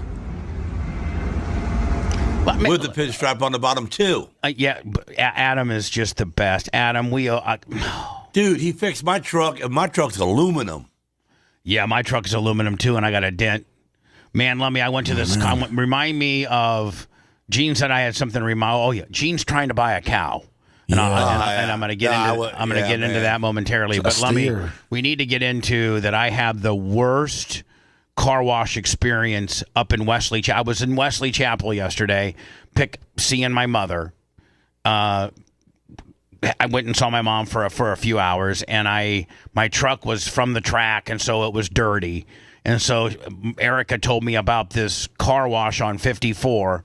As I needed to get on 75. It's right by the CVS. I don't know what it's called. Oh, the shark one. The shark one. Yeah. Don't anybody ever go to that one. Well, you don't take a F-150 into a car wash? Well, Gene, they had this special. Well, it ended up being $53 for them to completely wash the outside, clear coat it, do a tire deal, then do the inside. And the inside was full of mud and stuff. Do the inside and everything. So I paid $53 for it, Lummy. Oh, man. Then I gave him a $20 tip. So $73. I take it home. Oh, my God. You wouldn't believe. Under the wheel wells, still dirty. The back tail light, still dirty. Still dust.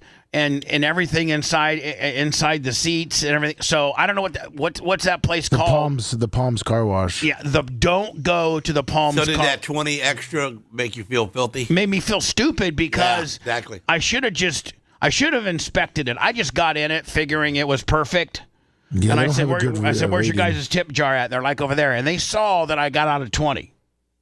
I said, "Do you guys pull all this together?" And because there was two guys specifically to work on my truck. And they're like, "No, we pull it all together." I'm like, "Okay." So I put they saw that I put the 20 in the cash deal, $73, and well, guess what? Merch Crick's taking it back today to go bitch. Redo it. Make her do it. Look at the new gaskets just looks absolutely amazing the mirrors inside and out. That's a good looking truck right there. That's a good looking truck for a 96. That thing is 20 years old, isn't it? No, 96, 60, yeah. That's 20 years old. 96, you said? Yeah, that's 30. That's 30 years old. That truck's 30 years old. When can you get a unique license plate? I cannot. This video is not even going to give justice to the way this paint job came out. That's how Adam from Fender Works, man. Nice if you guys got a car that needs repainted or restored, you call Adam from Fender Works. It's in Clearwater. Look it up. This guy's the bomb. Don't be intimidated by his biceps and or triceps or anything like that. I mean, it makes this truck look like the day it came off the showroom. It does. You can't find a 96 F350 with 100,000 miles on it looking like this. I mean, I might start driving it. No. This baby. Look, sorry, you can see myself in the reflection. Yeah, her truck. She needs to polish. We need to get the wheels polished, and I need to put a set of Toyos on there. Yeah. I'm absolutely thrilled with the way it came out, and I can't thank Adam enough. Gene, I'd love to have that truck. Gene, you would just keep it shined up and keep it parked. You'd pay good money for that truck. Yes, I would. Needs the wheels. She needs the wheels polished, and we need some new Toyos on there, and you're good. Bubba Army, if you have any body work that needs to be done to your vehicles, or just want a fresh coat of paint on one of your old vehicles, like this one, go see Adam at Fender Works. God, that's sexy. It sure is. So this is Myles Garrett. It's his 9th speeding ticket. His 9th speeding ticket. Myles Garrett, arguably, Seth, help me out, probably the best at least top 3, and I say he's the best edge rusher in the entire NFL. I'd say. For sure. Yeah. You got him, you got Max Crosby, and you got the kid from the Bengals. And then you got Micah Parsons. When you hopped over in the left lane, I didn't think you were going to stop. I thought you were about ready to take off on me. No. So I appreciate you stopping. Not on you. Appreciate it. So far, pleasant exchange. Do you have an Ohio driver's license or anything? I do not. No? Okay. You got the vehicle registration and insurance? Is that a Ferrari? What I mean, is that a? I'm trying to see what the emblem. I'm trying to see what kind of car it is. Yeah, it's on my phone. It's on your phone. Can you pull it up for me? Yeah.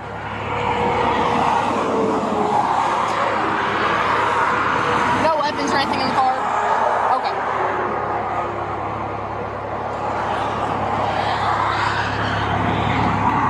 Man, Says it was a Porsche. Maybe I'm old school, but I have my insurance and registration like printed out, and I got it in like a little envelope in the glove box, and so like I can quickly grab it, and I got it right there. Like I don't have to go on my phone because I would just be, one, I'm nervous, I'm getting pulled over, and two, I feel like I don't know if necessarily I can find it. But I guess most people. I don't know. This is 9 speeding ticket in a few years. I think he's pretty cool about getting pulled over at this point. You think he's probably got it saved somewhere in his favorites? I think he's ready to pay the fine and move on. Yeah, I just give all mine to Kevin Hazlett. He handles them.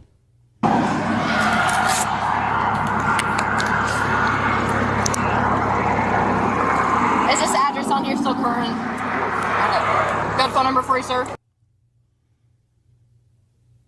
Does it say how fast he was going? Yeah, 94 and a 70. That's not that big a deal. I don't know. A Porsche, though, aren't you drawing a lot of attention to yourself? Yeah, a green Porsche. Green Porsche, big black guy. Illegal tent. All-time sack leader. All-time sack leader. Did you know I actually, ma'am, have more sacks than I do tickets? I just want to let you know that. I mean, I'd just like to show you this highlight of me this year, breaking the all-time sack record in the season. Right. All right,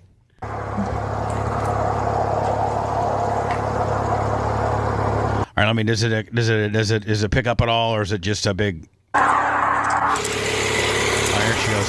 Here's the payoff. Yeah. This is the good news. I'm gonna get a warning. Tow your car. That's a nice color, green. It is. It really is. Green's hard to pull off and look cool. That's pretty cool. I think Jay has that same car in black. Oh. All right, sir. Here's your license back. It says your citation for your speed, but instead of citing you for the over 100 miles an hour, which would make it a mandatory appearance, I cited you for less. So I cited you for 94 and 70, so it's not mandatory. If you'd like to appear, you may. March 10th, 2026, 8:30 a.m. Wayne County Muni Court, 215 North Granite Street. Otherwise, it's wearable if you follow the instructions here on the back. This phone number, this website, if you go to, you can take care of it, okay? Please slow down, get to your destination safely, okay? All right, thank you, sir. All right, that was good. I mean, it was.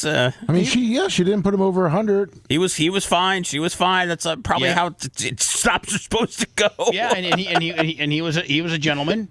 He no probable cause to get him out of the car. He didn't smell like weed. Wasn't belligerent. Wasn't imagine if you pulled on. Remember when they found Marshawn Lynch? No, Lummy, was that the guy in Vegas? Yeah. And it's all four tires of it were popped, and he was passed out in the driver's seat, and they tried to get him out, and it was a struggle. Remember? Yeah, that was Marshawn. Yeah, that was Marshawn. Yeah, really? Yeah. Oh wow. Yeah, Marshawn Lynch, and they found. Listen to Seth. I remember he was that. on the side of the road. Yeah, all four, at least two of his tires were popped, which means Jeannie probably curbed him, right? Yep. And he was passed out drunk in the driver's seat, car off, but on the side of the road, and maybe you can find it for me, and they tried to get him out of the vehicle, just like, sir, please step out of the vehicle, and he was like, he wasn't having it, because he had his seat all the way kicked back, and he was really, really enjoying that little nap he was taking, that drunken nap that he was taking, and I think it ended up being a struggle, didn't it? Yeah, he fought back a little bit, because he didn't know what was going on. Yeah, because he didn't all of a sudden you're sleeping in your Mercedes and you're drunk or hot, whatever you are, you're impaired, and next thing you know you got 6 cops trying to yank you out of your car. I would think if that's how you are awoke. I sent you the body you'd be cam. thinking you're being robbed. Well, yeah, exactly. Like Gene, you'd come out fighting on that too, probably. I've never seen somebody drive a car to the point where the rim is totally gone. We have. And you can see where he came from. Still sleeping? Yeah. He was spitting while he was sleeping. There you go. Look at Gene, look at that front wheel. It's all the way down to the right to the and he, by the way, he's still sleeping. Like He's not having any interaction with the cops. Like Seth, the dude's big. He's a big dude. Do you know what his nickname was? Beast Mode. Beast Mode. Because if they got anywhere near Seth, if they got near the 1 or the 2, he beast moded into the end zone. Oh, right? Big time. Yeah. No. That bony ass cop right there, he ain't gonna pull him out of there. Well, there ain't nobody pulling him out. Watch. I can run it. He's still sleeping, by the way. Oh, it looks like he didn't fight on this one. Oh, he didn't? No. Pants halfway down. Yeah.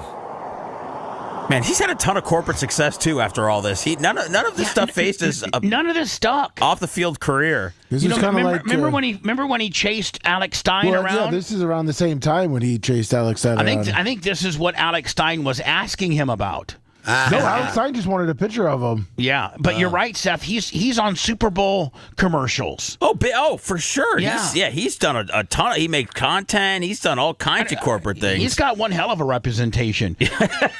Listen, yes, our client was passed out drunk in Las Vegas with blown tires and his pants pulled halfway down, and he was so drunk that he didn't even know, he wasn't even coherent when they were asking him questions. But he'd be a great spokesperson for Doritos now, don't you think? That's just a night in Vegas, isn't it? Your tires blown out, they find you passed out with your... Yeah, that's just a night in Vegas. I sent you Stein's, and it was, because this was 3 years ago, and Stein's was 3 years your ago. car? Wait, hold on. Oh, Marshawn. You don't know. Why not? You know where you're at? Nope. Is this your car? It's not your car? This is not good. Everything's no. Oh, whose car is it? I don't know. Who the hell knows? I don't know. This lady's laughing. Do you know who you are? No. No, you don't know who you are? No. Nope. Seth, this might be the way to get out of a DUI, is you just don't know. Right? No, he's playing... Because you're not lying. I don't know is not no. I don't know anything, really. Yeah, I don't. It's like when people are, being deposed or in the court system and they say, I don't recall. Well, you're not lying. Look at this cop, though. Look at her. She's got the biggest smile on her face. He's laughing. Yeah, the woman on the other Did you side. steal the car? Yeah. I stole the car.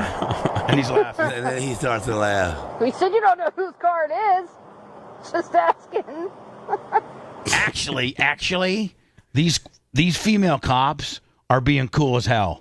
Like, they really are. If you had some Johnny big thick-necked jug-headed dude in there... they must know who he is. Yeah, but also, if you got the wrong cop, like, remember that 25-year-old Tennessee deputy, Seth, that arrested... the diabetic dude? Yeah. If that guy was here... He would have shot Marshawn. Marshawn be dead. This woman, maybe that's the key, is in people, non-violent, really, really, really inebriated people, is you send women out there, it's a little softer of a presentation. It's better like that?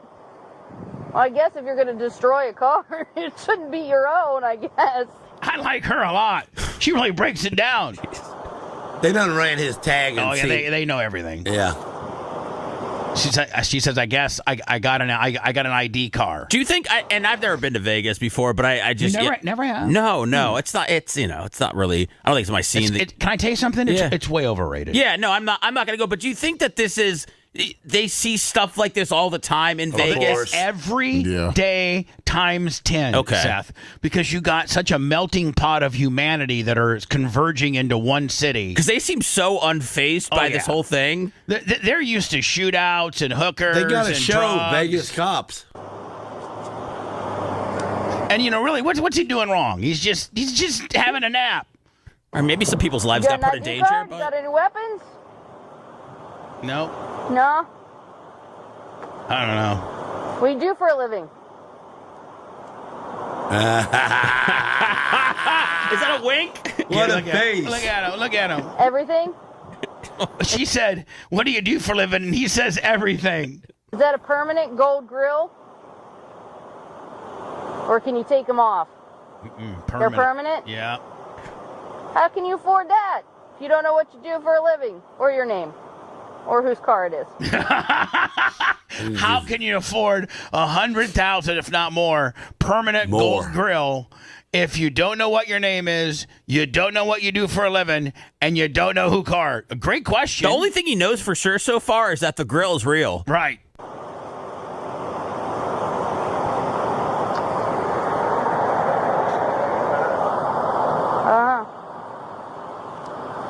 Let me just. You know where you're coming from? Does it escalate at all? Let me do. No, it doesn't escalate. Or something. Yes. No, he just said he doesn't know his name. Oh, he's right on the road. Yeah, that's it's coming off of the Henry Ruggs DUI or car crash that killed the lady and the dog. I sent you Stein's where he got a little confrontational. Alex Stein saw him outside of a casino or in a casino in a public place. Yeah. At a casino gambling. And Stein didn't really say anything inappropriate. He just kind of rolled up on Marshawn and oh my God, it's Marshawn Lynch. Let me see if I can get a. I've never seen this, but I'm scared for Stein. Oh my God! Wait till you see this. Oh, Lummy, what'd it do to me? You got to go back. It's just under post. No, the post. See where it says post. Hit back. Post right back. Yeah, go at the top. At the top. The top. There's an arrow. Yeah. All right, sorry guys. Such a boomer. Oh. Yeah, well, there they go. It wouldn't load. And then, I'll tell you what, maybe we do words so we're right on time. Perfect. If I got 5 minutes and 20 seconds, hopefully our internets can download it. I sent it to you. Again? Yes. Okay. If you love that segment, then check out BubbaArmyHQ.com and do a deep dive on past shows. The Bubba the Love Sponge Show will be right back.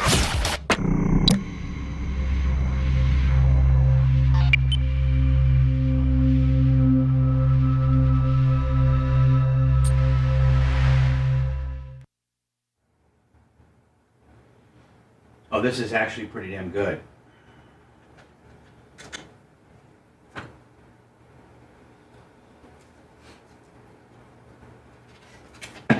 Let me get a box wanted a spoken. Yeah, we could. Okay.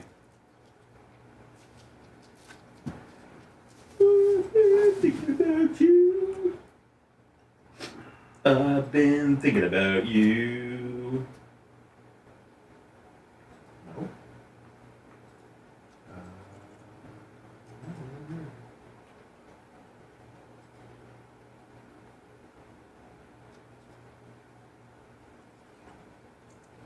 Let me cut up that Tommy's car wash. Give me, just send me the audio. Oh, the palms. Yeah. So I can have. I'm gonna send that to Merch Crick to take to the fucking owner today. Okay. Take it to the owner. Take it to the house. Take it to the house.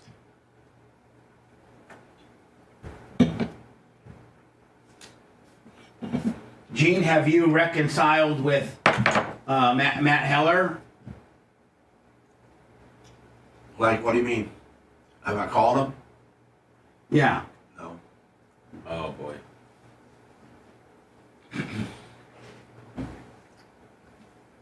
Hey, Lummy, did you tell Lou about if he was asking about that Target being in a good neighborhood? What Target?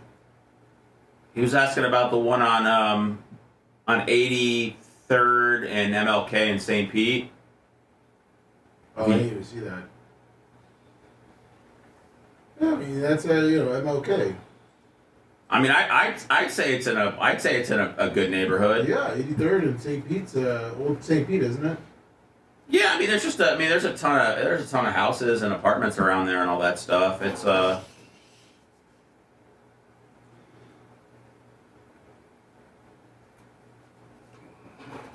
That's like the gateway area. Yeah, I'm at that Target often. Big fan of the Target. Big fan. What's up, Jay Bowler?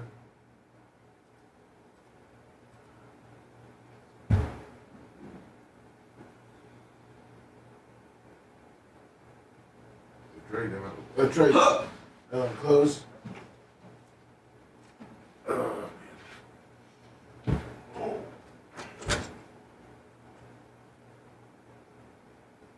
Great Target. Great Target. Got a Publix right next to it. Five Below for the ladies. And the kids too, all that cheap stuff. Today, Lummy, your podcast is on X, correct? Yes. And you two people, don't freak out. The what? I was telling people not to freak out. It's still on YouTube. Still on YouTube. Yep. And I think locals, too. Just add a bonus. And Bubba Army HQ. So, like... Oh, what's up, Jay Baller? Seth, did you see that housekeeping Olympics I sent you? No. Did you? Is this a text? I emailed it to you. Oh, you emailed it to me? Since I figured, that's you were looking for things to watch over the weekend. Are some of these dudes like Dirt Merchant? They go back and forth on both chats. Dirt Merchant usually on YouTube. Yeah.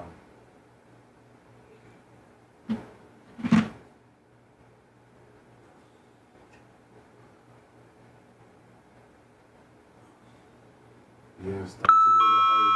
Sometimes I feel like I live at Grand Central Station. He's getting pit bosses. I left my head and my heart on the dance floor.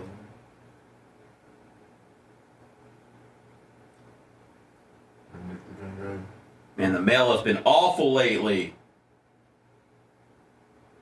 Get our shit together, post people.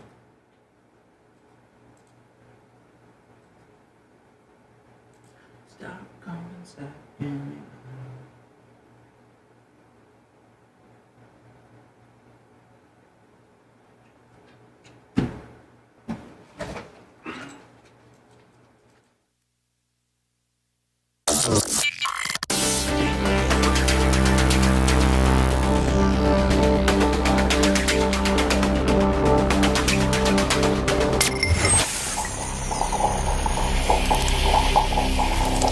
You own a commercial property in the Bay Area, and is it in need of some landscape maintenance? Contact Average Joe today. With over 15 years of experience, Average Joe is one of the Bay Area's leading full-service commercial landscape contractors, offering irrigation repair and installation, as well as 3D landscape design and installation. Check them out on the web at averagejoetampa.com or email Joe directly at joe@averagejoetampa.com and let them put together a service plan for your needs. Tell them Bubba Army sent you. Bubba the Love Sponge. Oh, come on! Come on, you stupid ass piece of...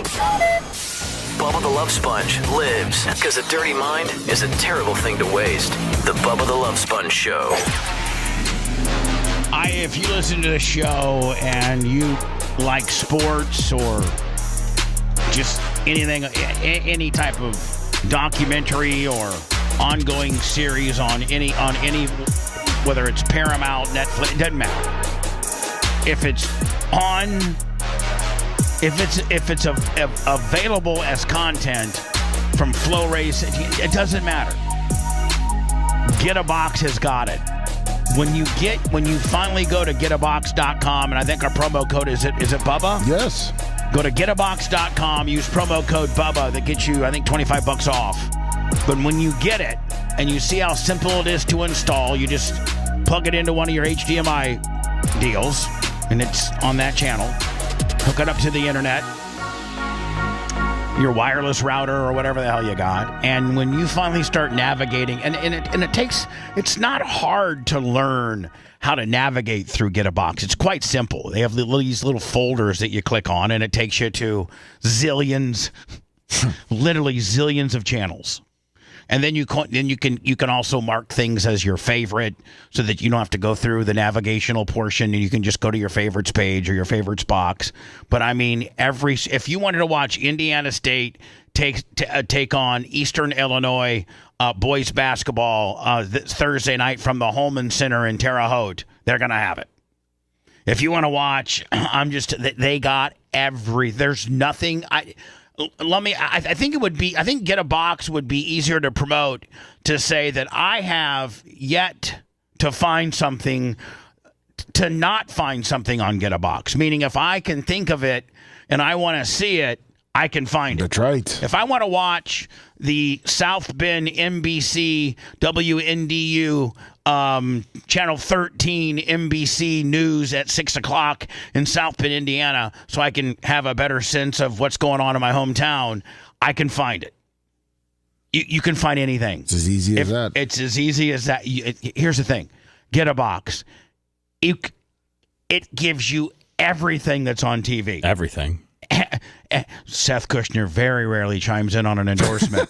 And even Seth Kushner's like, wow, it's got my endorsement. And they didn't even ask for my endorsement. It's got, I mean, it's sports, pay-per-views. It's nice because it updates itself for you, too. Right. Getabox.com. Use promo code Bubba. Great clients. Better yet, I mean, if they could cancel me tomorrow, they could say, well, okay, Bubba, our advertising with you is over. I'm still going to be, sometimes, Lummy, you get kind of mad. You're like, I ain't going to, since they're not paying me anymore, I'm not going to promote them. Screw them. Getabox could literally give me my termination papers tomorrow, Lummy, and I would be a huge fan. Oh, yeah. And I would recommend it to others. I don't know if my promo code still works at that point, but try it. Getabox.com, promo code Bubba. It is, you will say to yourself, how did I put up with regular TV? Whether it's YouTube TV, whether it's Spectrum, whether it's Cox, whatever TV service that you used to have and you thought was great, you're gonna say to yourself, how did I ever deal with that prehistoric nonsense when I got literally every channel known to get a box, every channel known to man. Promo code Bubba. We were talking about Marshawn Lynch when he got pulled over in Vegas with his wheels popped in his Porsche, and Lummy, I think that's literally about a week after Alex Stein saw him in Vegas. I think Alex was out there doing a Turning Point thing. I think. I believe so, yes. And he saw Marshawn in drunk in the casino, and Alex literally just went up to say hi. Like, he wasn't trying to be Alex Stein irritator. Like, when he saw Brittany Griner, he was trying to get under her nerves. Remember that? Yes. You know what, though? WNBA flying privately is about 90% because of Alex Stein. These women should be so happy with him because he verbally accosted Brittany Griner. And Lummy, it was 2 weeks after that, the Players Association made the teams start. Because prior to that, the WNBA girls would fly on just commercial flights. That's right. Now they fly privately because Alex Stein accosted Brittany Griner. Here's where, and he was trying to get under her skin. He was trying to accost her verbally. He was kind of a fanboy here, was he not? He was like Marshawn Lynch. The Brittany Griner thing, though, I remember I was working at the sports station then, and I didn't know Alex Stein. I mean, that to me, that's where I first heard of him. I mean, that I feel like that almost put him on the map. That was massive. And you know what? I talked to him the day before and told him what we walked through it. And I told him some keywords to the thing. He'll next time we have him on the air. By the way, we need to schedule Alex now that he's a big time talk show host. He could get in a little call in because he does middays now at a conservative Dallas FM talker. So we need to have Alex back on now. All right. I was talking to him yesterday. I'll see what his schedule looks like. This is him not being a disruptor, not going to the city of Dallas, city council member and telling the mayor, the African-American mayor, that he cheated on his wife and he deserved it. None of that. This is him being a fanboy, saying hi to Marshawn, and Marshawn flips out and starts chasing him.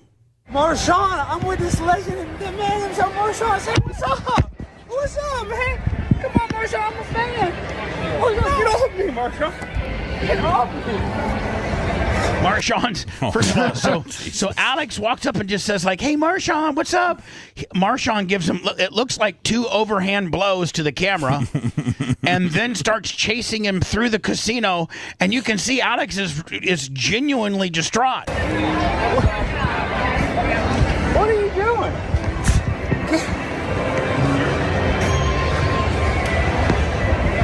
What are you doing, Marshawn?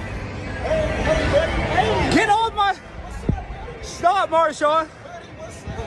You got Marshawn Lynch, Seth, arguably one of the greatest one of the best running backs in the league, that's following you through a casino. Dude, no.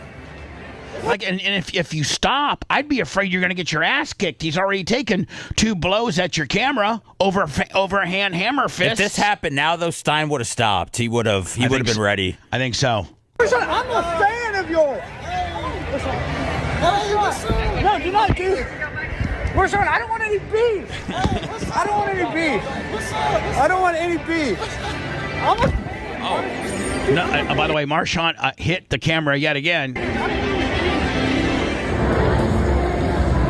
Now security's walking Alex out of the facility. Stein had to go hide behind the blackjack table so they would call security. So he could get escorted out. So he had to go hide. Oh, yeah.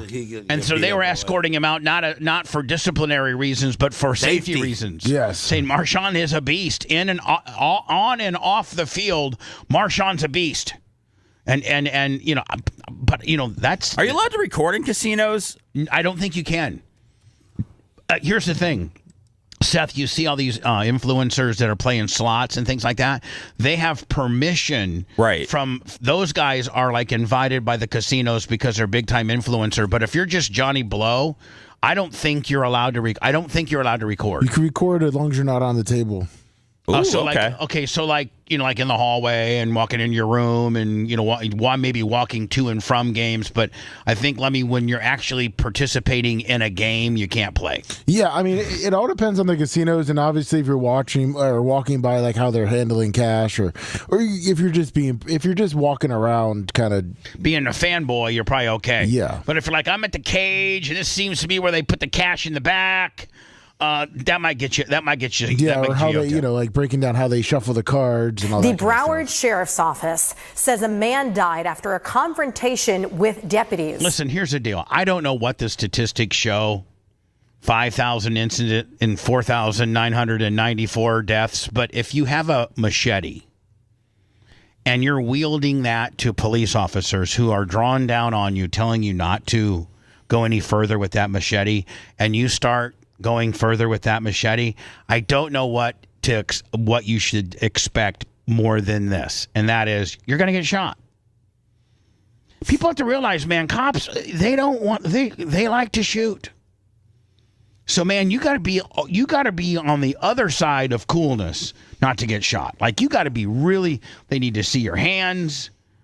If you're reaching in your glove box for something, you might want to say, hey, listen, my license and registration or my glove box, may I reach in there? They appreciate all that stuff. And according to BSO, the man attacked deputies while armed with a machete. We want to get out to NBC6's Shanae Mara, who is there at the scene with what we know so far. Shanae. What's up, Shanae Mara? It looks like she's got a female jumpsuit on. Does it not? Yeah. Well, ladies, it is still busy out here. The red and yellow police tape is up right now, and you can actually see at least 5 BSO squad cars here on scene. But what you're seeing here is the end result of what this woman's got a funny shape about her, does she not? Deputies say those pants aren't aren't flattering. Yeah. All about a suspicious person 5 hours ago, and as you see, the investigation continues. Beyond police tape, a woman visibly emotional speaking with deputies. Wait till you hear this woman. By the way, we find out later that this woman is the mom of the deceased, of Johnny carrying a machete, threatening a cops. This is the mom. We heard from Michelle Magali moments earlier outside the perimeter, and she told me the person shot by deputies was her adult son. My sister and them woke me up saying my son got shot. Magali identified her son as Damon Ray Magali. The sheriff's office has not confirmed any names, but they do say this all began just after 7 Thursday morning. And we've been calling the hospital. They say he got shot in the arm. I'm hearing that it was 15 shots and they could have tased him. BSO says deputies responded to a call about a suspicious person near Northeast. Hold on, shot in the arm, 15 shots. I don't know if they shoot you 15 times. That seems like more than shot in the arm. Oh, no, he's killed. It's killed. It's killed. Yeah, there's no shot in the arm. I don't think you can survive 15. And cops are trained to go center mass when they pull out.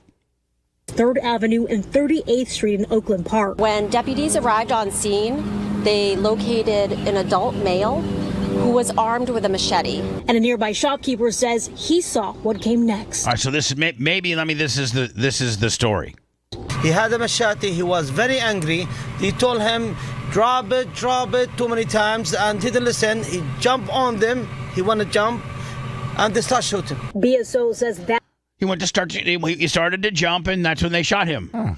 If you try to jump on a cop with a machete, what's going to happen? You're going to get a pile of blood on the street just like you see it. I sent you the news story. Actually opens up with showing the like some footage of like a body cam deal. Not a body cam, but like security footage shows the guy going toward the cops, and then so it gives us a little bit more fodder, if you will. Yes. All right, here we stand by, and of course we got to do that.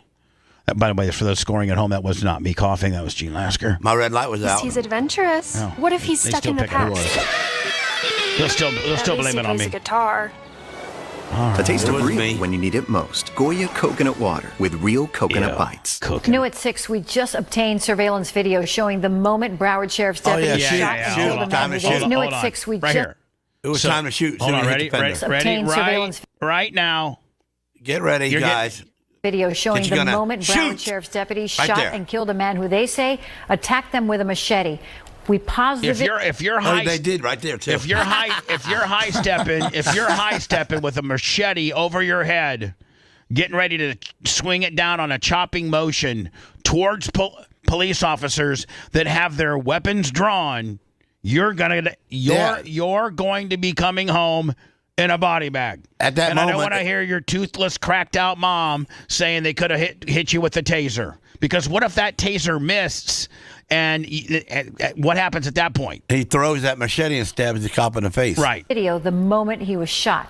And the family of that man says they want answers. Yeah, it happened just... I'll give you answers. Yeah. Come in here. Raise your kid better. I'll give you answers. Come in here to this investigation room. Let's go ahead and show you the unredacted footage, and you can see that your crazy-ass brother is approaching officers with a machete overhead, swinging it down in a chopping-like motion. You can hear them screaming, "Put it down." He didn't. They smoked him. He's dead. Start making funeral arrangements. That's all we got here. Done. Appreciate it. Lawyer up all you want. All we have to do is show the video. We're done. We're good. Crack is whack. After 7 o'clock a.m. on Northeast 38th Street, just east of Andrews Avenue. NBC6's Kim Nguyen spoke to relatives. She's live in Oakland Park with more. So, Kim, what did family members have to say?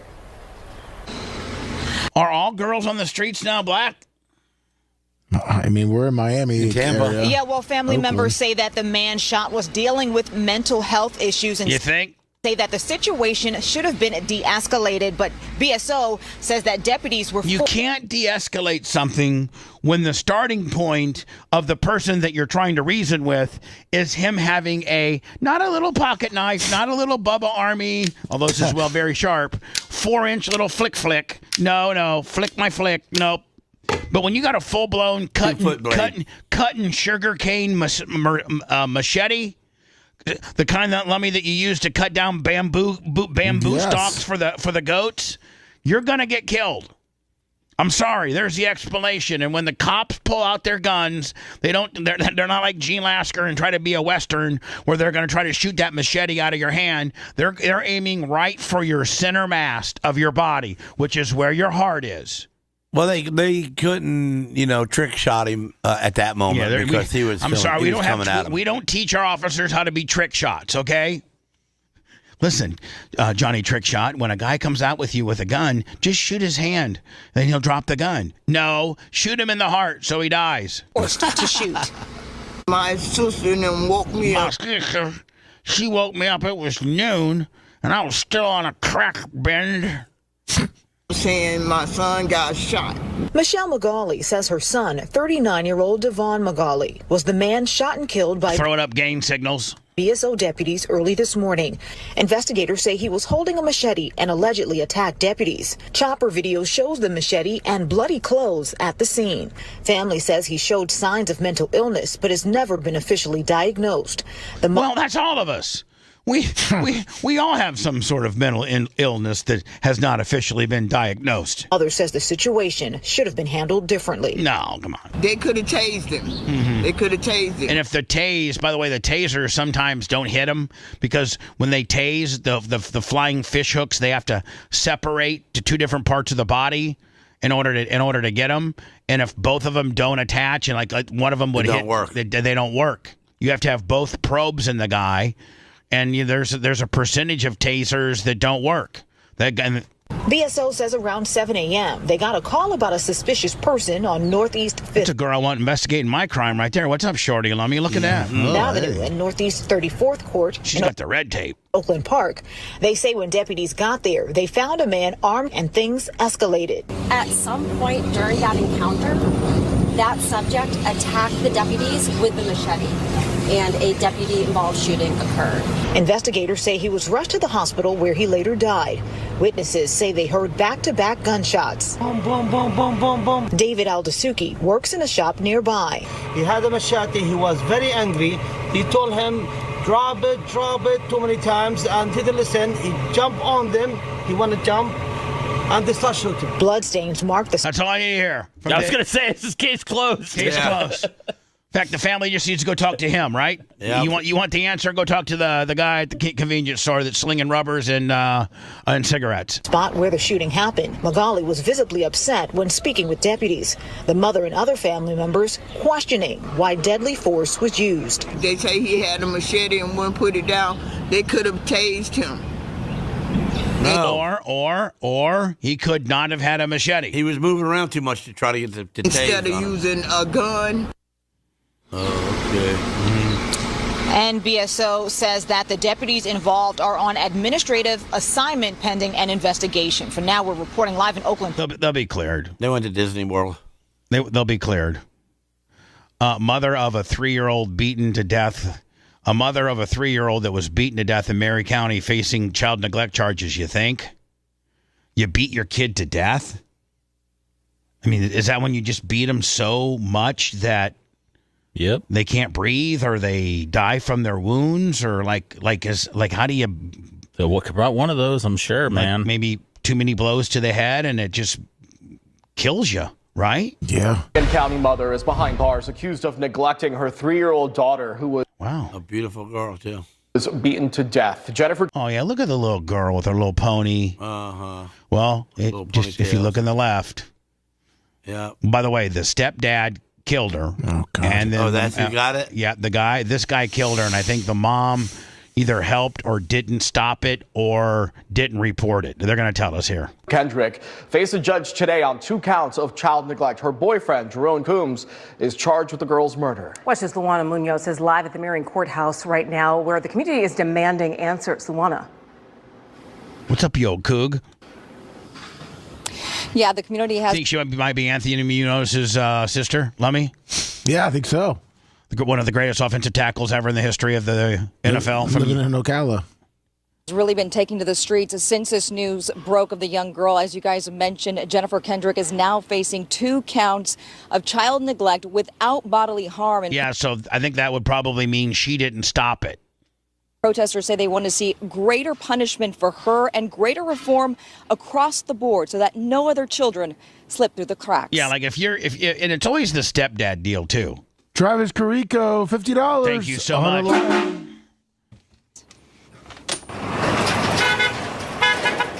Say her name and justice for Paisley. Protesters held signs on the corner of 40th and Pine Street in Ocala Thursday, drawing attention to 3-year-old Paisley Brown. The system failed these children once again. They gave them back. They allowed them to be put into this position. Oh, so it looks like the system might have maybe taken these kids out of this home because there's been some other, stuff, and they returned these kids back home, and the stepdad killed them. So this is... At what point do you start, talking to some of the social workers that made that determination? I mean, if the mom's going to get it for neglect, how about the workers that put the girl back in that spot? That's neglect, or at least dereliction of your duty, right?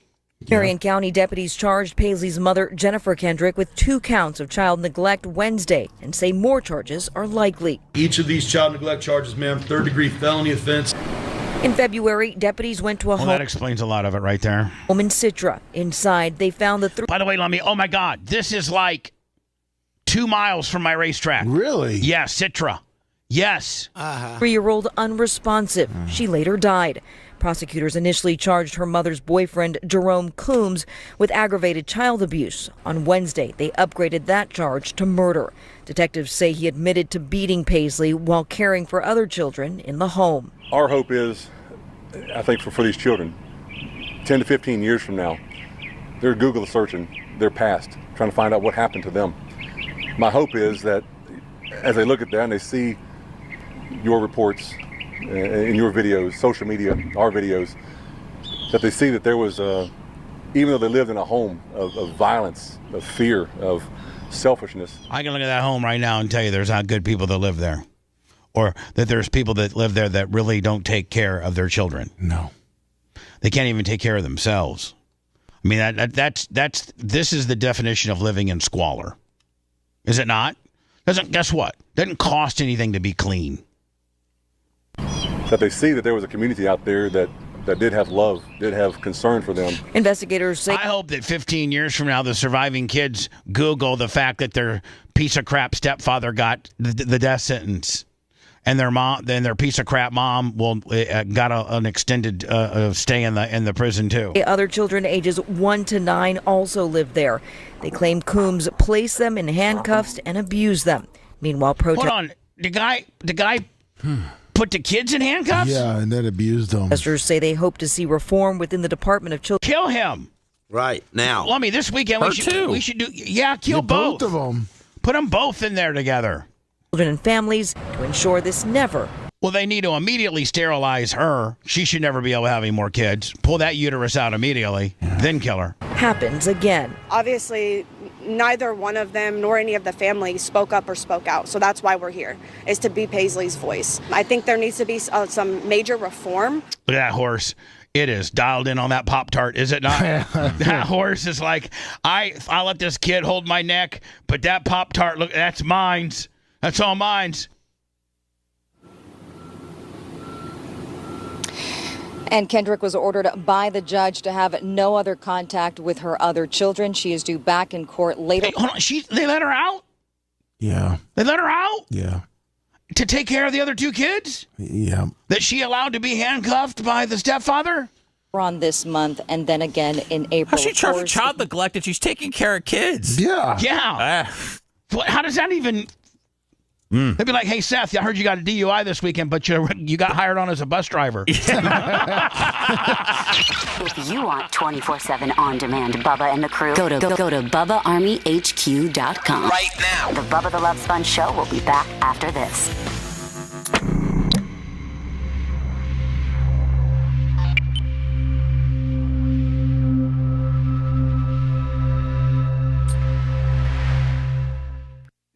I didn't know if you wanted to call the mom. Oh, yeah. Michelle. What are you saying? Are you saying I could work for them? You can go double dip and go. No, you missed the morning shift. That's the machete. That's fine. I don't want to do more. That's the machete one. Well, this is the machete one. Yeah, I'm looking up the other Ocala one right now.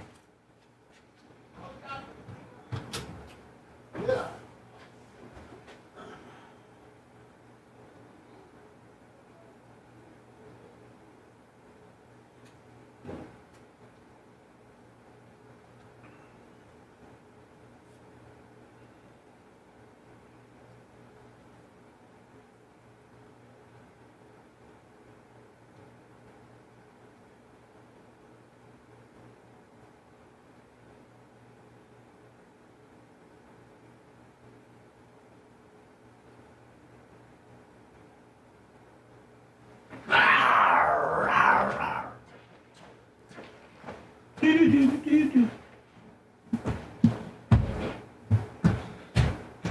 Man, I got a sore knee today. You coming up here to fuck with me? Yeah, you want some? I'd fight the fuck out of you. Just you and I together. I would. I'm taking you right to the ground and I'm cheese grating you like I did in Indianapolis. But it's a real fight. I still weigh 30 I'm not pounds. allowing you to get me. No, to the you're. ground. First of all, we're going to make sure that nobody has any weapons on them. Right. And then I'm gonna be nasty as fuck. So am I. Okay. And I'm gonna put my hand in your mouth and grab your face. As soon as you do with that upper shit, I'm coming right in on you. I'm going right here. I'm going like that. You're not gonna get pull that. your neck While down. you're trying and that, I'm not gonna allow you to put me down. You. Not letting you get I'm me using there. my weight, that 40 pounds I got on you, and I'm just smacking. I'm not letting you get me there. Oh yeah, we're there. I already know you. I'm not going there. This was the cow. Oh. No, Gee. No. Why are you trying to buy a fucking cow? Well, they go right to process it into meat. Oh, okay. Okay. So, Gene, does that make you sad that you buy him and then you're going to kill him? As soon as I showed the picture, of, his name's Holt. So as soon as I showed Sarah Holt last night while me and Coleman was at the fair, she was crying. No, she said, I won't eat none of that meat. Right, yeah. No, I'm not eating no Holt meat. She wants her meat from Publix. She says, you buy that fucking cow and you bring him home. So I was going to buy the cow and bring him home. Okay? I'm going to rent me a horse trailer and take it home. Now you can ag your land. Did you know that? You can ag your land down and pay. And put it like, you can put agriculture. Yeah. Which is about your property taxes. Motherfuckers, they grabbed my fucking arm and head me to the fucking door telling me I couldn't do that. Bitch, I'll buy that fucking cow. I'll do anything. All right, we need to talk about this on the air. And then you need to send that to Lummy so he can send it to So he can send it to you? Yes. So while we were there, see if I got this. Here's a picture of me and Coben at the fair. I see it. Yeah, that's funny, huh? I did that for the wife so she could put on the wall.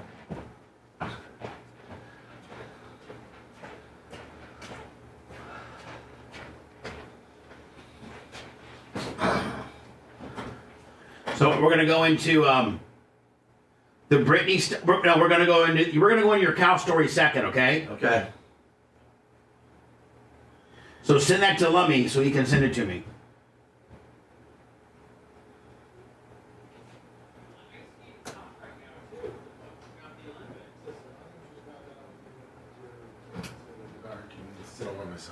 Well, you like today? You're gonna do that. Oh yeah.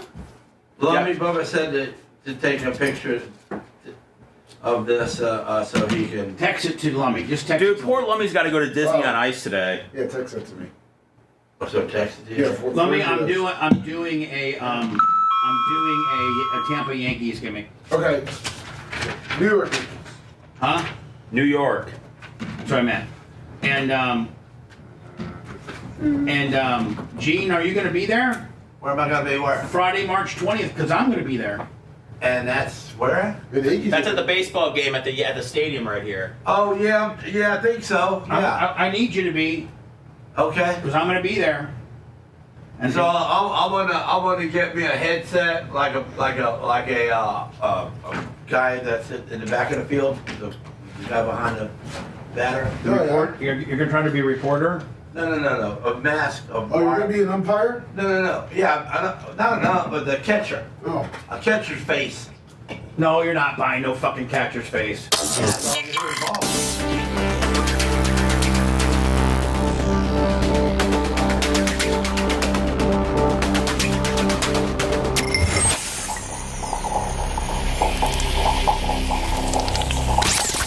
Listener-supported Sponge, it's the Bubba the Love Sponge Show. Listener-supported via PayPal, Venmo, Cash App, all at the Bubba Army.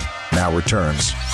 I'm going to be at this event. This is a great opportunity for us to show not the Tampa Tarpons, but the actual Major League Baseball New York Yankees, the power of the Bubba Army, and how the Bubba Army will come to an event.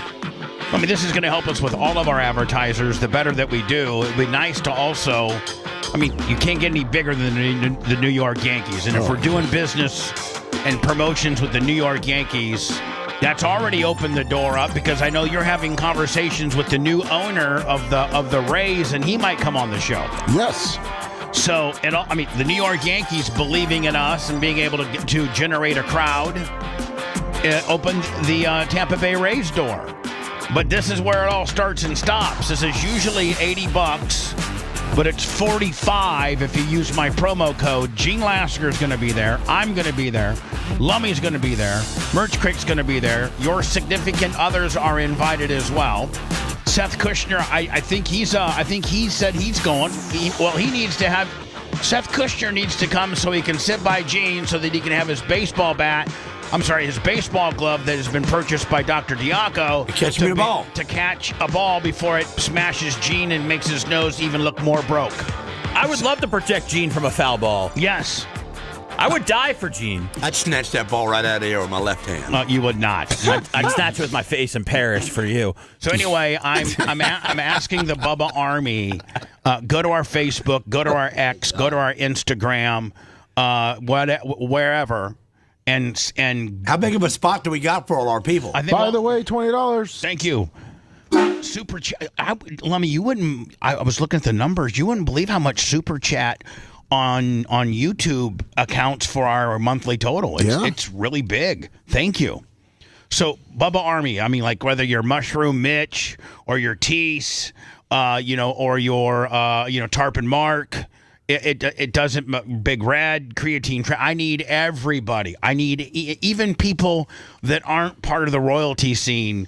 Just a regular dude that lives in Palm Harbor that listens to the show that wants to support the show. Come out Friday, March 20th. The game starts at 6:30. It's the Yankees versus the Orioles. This is the third week of spring training. This is where the teams start dialing in who's gonna make the team and who's gonna get sent to the triples, to the doubles, to the singles, to the AAU ball. We're located on the third base rooftop deck with access to that VIP bar. Now your $45 ticket, which normally would be $80, gets you a hot dog, a soda or water, or a domestic beer. And then we also have access, to that private bar to buy more of that stuff if you like it. Yes. Yankees Spring Training, Bubba Army event, Yankees Spring Training happening Friday, March 20th. Is there a particular domain that you can go to and use a Bubba code, or is it all from the scanning code? It's all from the scanning code. I'll get with Macho, see if we can get something. Maybe we could put something, on our live feed. I don't know. By the way, I think that I just want to say, I know that's not easy stuff to do. I think that's cool that Lummy was able to set all that up. It's got to take a lot of work. So Xerxes 69, $10. And Seth, he used this event as collateral to get a conversation and meeting with the new Rays ownership that's based out of Orlando, and that guy. Lummy and him are checking schedules, but the predominantly majority owner of the Rays has been talking to Lummy about potentially doing a Zoom call on the show to promote the Rays opening day. Lummy's making it happen. Sean Harrow, $20. Thank you on the super chat. Don't be modest over there, Lummy, shouting out donations. Look at you, Lummy. Not only can Lummy put this promotion together with the New York Yankees, Now, listen, we're huge Tampa Tarpon fans, and all of our events that we've done prior. We bleed teal and white. We do. But this is the big time. This is the New York Yankees. And, right. And they're using, and Lummy's been told, I don't know if I'm supposed to say this or not, they're like, listen, we are in Tampa as the New York Yankees for about 30 to 40 days during the month of February and March. If this works out, we'll use you guys again next year and do a promotion with you next year. That's right. So this is kind of our test to get in with the New York Yankees, which, come on. It's crazy because the Yankees really haven't needed any promotion. No, they sell out. And here's the deal. They sell out. Right. Like the people that Lummy's been talking with, listen, we can do this promotion. And we appreciate the organic mentions and stuff that we get. But if we just took this block of 80 or 90, however many tickets you guys are going to end up selling, we would sell these tickets out at $80. There's every one of their games sells out. Yeah. So they're doing us kind of a favor. We're kind of getting a cool opportunity to get in bed with the New York Yankees. And this is a day game? No, it's a night game. 6:30. Okay. 6:30 on a Friday. Warren McDonald, $20. Lasker's catcher's mask. Gene Lasker will be there. Seth will be there. I don't know if Macho Man's much of a baseball guy. Oh, yeah. Hey, I'm not a baseball guy, and I'm going. I know. Can we dress Gene up in a full baseball uniform with a cup? No. Let's just. Gene's got lucky to have clean clothes because he'll Can I dress up as the mascot, dude? Dump beer on people's heads. Can you just show up like you're? By the way, Gene, I gotta tell you, are you in the 60s now? Yes. Because you're in the 50s. No, 63. No. If you're 63, that's closer to the 50s. I know, but I've been there for a couple of weeks now. But I'm 64, 65, sometimes. And you started 63. at what, 3:30? Every bit of it. God, you look good. Dude, he said, I told you the other day, Bubba, he said he can see his wiener for the first time ever. Looks good, doesn't it, Gene? Yeah. Take that thing right around the farm. So anyway, Gene, congrats, Gene. That's awesome. You look great. I'm starving to death. Don't worry about me. But you're happy. Yeah, I'm happier. Are you I'm not so grouchy. So no more. You probably have more energy. Here's two things. You taking your shirt off at work now? You probably have not more, yet, but I'm close. You probably have more energy, and your penis looks bigger. What's better than that? Nothing. I got more energy. I'm less grouchy, and my penis looks 2 inches bigger. Yeah. Well, I mean, does it get any better than that? I mean, Gene didn't think it was. Gene was very down for a while. I mean, he didn't think that. Bummed out. I'm gonna impersonate him. I'm too rich to be fat. I don't know why. I mean, I make a lot of money and stuff. I can't seem to dial be able in. To buy skinny. Nobody wants to be able to dial me in, and Gene got dialed in. But he was trying. He did the shot. He did all sorts of things to try to lose the weight. He was very dedicated to try to lose it. So no matter how, he just wanted to get that weight off. Well, you got 2 years. You got the equation down now. Just don't change what you're doing. Greg DeVipolo, $100. And, oh my God, thank you. And if that means this starving regime, and whatever you're doing, you just need to stay on it because it is very, very noticeable. Thank you. And you look great. But what does your wife say? That you're very handsome and you look great? Yeah. Well, she don't want me to look all too great. Because then the women are going to be after you. Yeah. Yep. She's already, being on the radio. LM clothes, Lummy, 200. Oh, now it feels like I'm supposed to be here today. Now so your wife's like, if he gets too skinny and too good looking, now he's on the radio. Yeah, you think he's all that. There's going to be crickets waiting outside the shop. There's going to be women coming down. There's going to be women coming down to Buffalo Avenue. I love her so much, man. I don't even look at girls no more. There could be women that come down to Buffalo Avenue powder coating that doesn't need anything powder coated, but they want an estimate on some kind of deal. I don't even let them in because if I see somebody I don't even know, why even talk to them? Exactly. It's probably a hooker. By the way, Gene's front door to his business is locked. Yes. I'm just telling you. And I don't answer that phone. Yeah, he doesn't answer. Like, man, Seth, 99% of all businesses, regardless if you're a flower shop or a coffee shop, if your front door was locked and you don't answer the phone, you go out of business. If you don't know my personal phone number, you will not get to me. What a business. That's such a great business. It's working. And he's turning it down like he's saying. And I only listen to the messages on that on the 0350 number is when I feel like it. Did you get, I don't think you've gotten, Gene is trying to buy a cow. No, I was supposed to buy a cow. There we go. Got it. So let me tell you the story. All right. Well, so Bubba Army. By the way, just one last time, for all you Bubba Army, go to our X, go to our Instagram, go to our Facebook, look up a Yankee event, buy your tickets. They're usually $80. They're $45. This is a kind of a test for us. I'd love to have 100 people there. Please, I don't ask you to show up to many places. This is something that could really make a difference for our network. This is a big feather in our cap to be able to lean back when we're talking to other advertisers to say, hey, listen, we just secured, an endorsement with the New York Yankees for every spring training. Like Lummy, that gives you a lot of ammunition as you're talking to, the new owners of the Rays and things like that. I mean, it's the Yankees. So Bubba Army, please, we're all going to be there.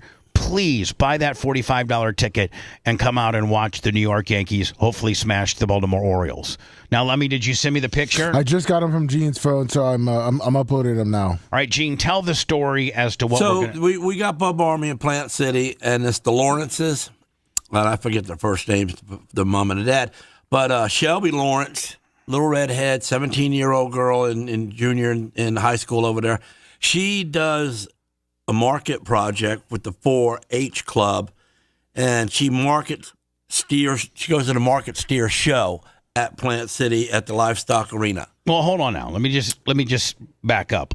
Most fairs and most festivals in the South or in Texas or things like that have a 4-H portion of the fair where kids raise these pigs and cows and steers. They raise them, they feed them, they take care of them for however long, and then they take them to the fair for them to be auctioned off.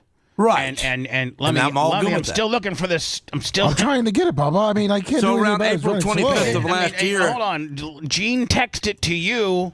I just got it like 2 minutes ago, and I'm trying to get it up. It takes 2 minutes? Bubba, pictures of steers take a while to get delivered on the Wi-Fi world. All right. The cloud. So the way it goes is the kids then, they become very, very fond of these pigs and of these steers, but they take them to the 4-H portion of the festival, and then they auction them off. The festival auctions off. I think the money goes to the kid. It goes to the kid. So for everything that they put Sent in, you the pictures. Everything they put into it for the amount of time. But if I was a kid, I'd be heartbroken. I asked her why I sat there with her. I said, I'm looking. I said, see what happened was, look at my dude. That's Holt, man, and Holt ain't gonna be here in a couple of days from now. Oh no, man. He's getting ready. So to go to me the and Holt, stockyard. He kind of gets up, wants to give me a headbutt, and I'm looking at the fat legs he's got. He was like far the best looking cow in the whole barn. And now hold on, did you talk to the girl? Yeah, I talked to the girl. She sat with me, and she raised him since April 25th. He was 209 pounds when she bought him. And you blindside him with a mallet when you kill him, right? No, they shoot him in the head with a high prow rifle. And I asked her, and she says, "Yeah." She goes, "Well, this is my third year doing this." And I go, "You do all this." She manicured his hoofs. She gave him a haircut. Does she get attached to him? Well, I asked her that, and when she starts crying. No, you got to think of it a different way. You got to think of it like a business. As a business, right? All right. So now, Gene, here's my other story. How do you end up at the Florida Strawberry Festival on a Thursday night with your son Coben? I was supposed to be there. Hold on. And you're not, you're out riding the rides, you're out eating the strawberry shortcake, you're out doing the fair experience. I saw that you got a picture. Yeah, we got a drawing of me and Coben together. You and Coben. You did the fair stuff, right? Yeah. How do you end up in the livestock area to buy a cow? I was invited by Shelby Lawrence because her mom and dad are Bubba Army, and they said, get Lasker out there. Oh, okay. He'll help bid it up because they bid. They start out $6, $7, $7.50. But I'm saying, I'm looking up on Google, and I'm saying, what a cow's worth? What a cow's worth? Half a cow? How much? And they're telling me, you're going to spend like $1 a pound, or $2 at the most. Baloney. Some of them cows went for $17 a pound. Yeah, because it's a fundraiser. So, like, guys like right, this, and these guys are jacking the prices up, and so the kid's making money because it's a gimmick. Yeah, that's what it is. It's a gimmick. Right. So now that I'm sitting there, I'm freaking out. I'm going like, I'm fixing to spend $12,000 for a cow. My wife is going to be hold on above. And here's the me. deal: you're fixing to spend $12,000 for a cow. Most people out there that are bidding it are going to take it to the stockyards and have it slaughtered. No, you have to only because that was the deal. I showed the pictures to Sarah, and then Sarah called me up with tears in her eyes, going, "You just bring that cow home. I don't mind you buying a cow. I told you we already got a lot of meat in the freezer. You really don't need one." I said, "Well, my neighbor's going to go in half with me because he told me he's going in half." And I said, "But we're looking up at $2 a pound buying a cow, and these cows are going for no less than $6 or $7 a pound, and up to 17." But she didn't want to kill the cow. She wanted the cow to live with you guys. No. Right? So Sarah, the initial call as you send her a picture of Holt. Yeah. She's like, "Oh my God, I love that cow. Bring him home. Bring him home." And he's just gonna graze your guys' property. That's right. She goes, "Bring him home." That's what she's not looking to cut him in half and get and make he's gonna be a pet and make a tomahawk steak out of him. No way. So I said, which okay. is the last thing that you need, by the way, is a cow grazing your property with killer dogs and other things. Yeah, but the dogs, they know if this guy was on our property that he'd be part of us. So the dogs would just, kind of like move him around wherever he needed to go. Plus they'd realize how big he is. And not let him get loose. And if he stomped and leave him alone. Right. Because they see us smiling. This guy's going to end up being a bull, isn't he? Oh, I don't know. Or is he just a cattle steer? I think he's just a cattle steer. Okay, all right. So now I asked her. I said, "Listen, do they got the auctioneer there going?" Yeah. Okay. So right around 8:00, they're going to be calling my steer, and it was like 15 till. And I said, I asked her. I said, "Listen, I don't want to go. I don't want to produce my cow. I just want to back my trailer up, and take him home." Oh, you can't do that. Nope. And it's against the rules. I said. What do you mean it's against the rules? That's what I said. What do you mean it's against the rules? If I pay for that cow, it's my cow. They don't know what you're doing with that cow. But it's a market project. It's for market, and it's what they do. You're not allowed to breed them, take them, foster them, pet them, fret them, nothing. Okay, so I say baloney, and I go right up there to the old auctioneer and tell him to kind of calm down for a minute. And hey, Johnny Fast Talker. Hey, I said, listen, bro. Hey, Johnny Fast Talker. Why don't you just slow it down a notch? I'm trying to get my bearings about myself where we're at right now. You're talking so fast. Thing I can't calculate. Like I said, listen, I don't need to close this place down, do I? And they looking at me, what? And I go, listen, man, I'm gonna buy a cow that's come through, and it's a Shelby Lawrence's cow, and little Mr. Holt, and me have bonded, and I'm taking him home. I'm not butchering him up today. Maybe someday, but not today, because I'm taking him home. My wife said I can buy him if I take him home. And the minute, hold on, can I tell you something? The minute, if indeed you would have been able to purchase this cow, the minute this cow's hooves hit your property, that cow's unslaughterable. Right. Your wife would absolutely she would divorce. That's fine. She would divorce you before she allowed she won't roll to make a filet mignon out of this guy. She calls me back and says, "Have you got Holt ready to come home yet?" Oh, he's already part of the family. Oh, boy. So I go over to the registration. I said, listen, lady, I got a problem. I'm going to pick my cow up as soon as it's done. And if you got a rental, if somebody here wants to rent me their trailer or me pay them to take it home now, I'll do that too. So, because you don't live that far, you live about 45 minutes from there. So, no, you can't do that, sir. That's not allowed here. I said, listen, you know what? Gene, do I need to get my lawyer involved with this to go ahead and get him here? By the way, who's your lawyer? Kevin Hazlett. Well, on the criminal side. Oh, no. Fast talking Daniel Rose. Yeah, Mr. Rockford. On the civil side. So I said, listen. So you would have called Fast talking Daniel. I'm going to bring Daniel Rose in. You should have called Fast talking Daniel Rose, and that cow would be grazing right now at your property. Well, as soon as I did that, they grabbed my arms up and they headed me to the door. Hold on, they throwed you out? Yeah. You got thrown out? So I'm headed down. It's the FFA. It's not the police. What are they doing to you? So hold on. Do you not know?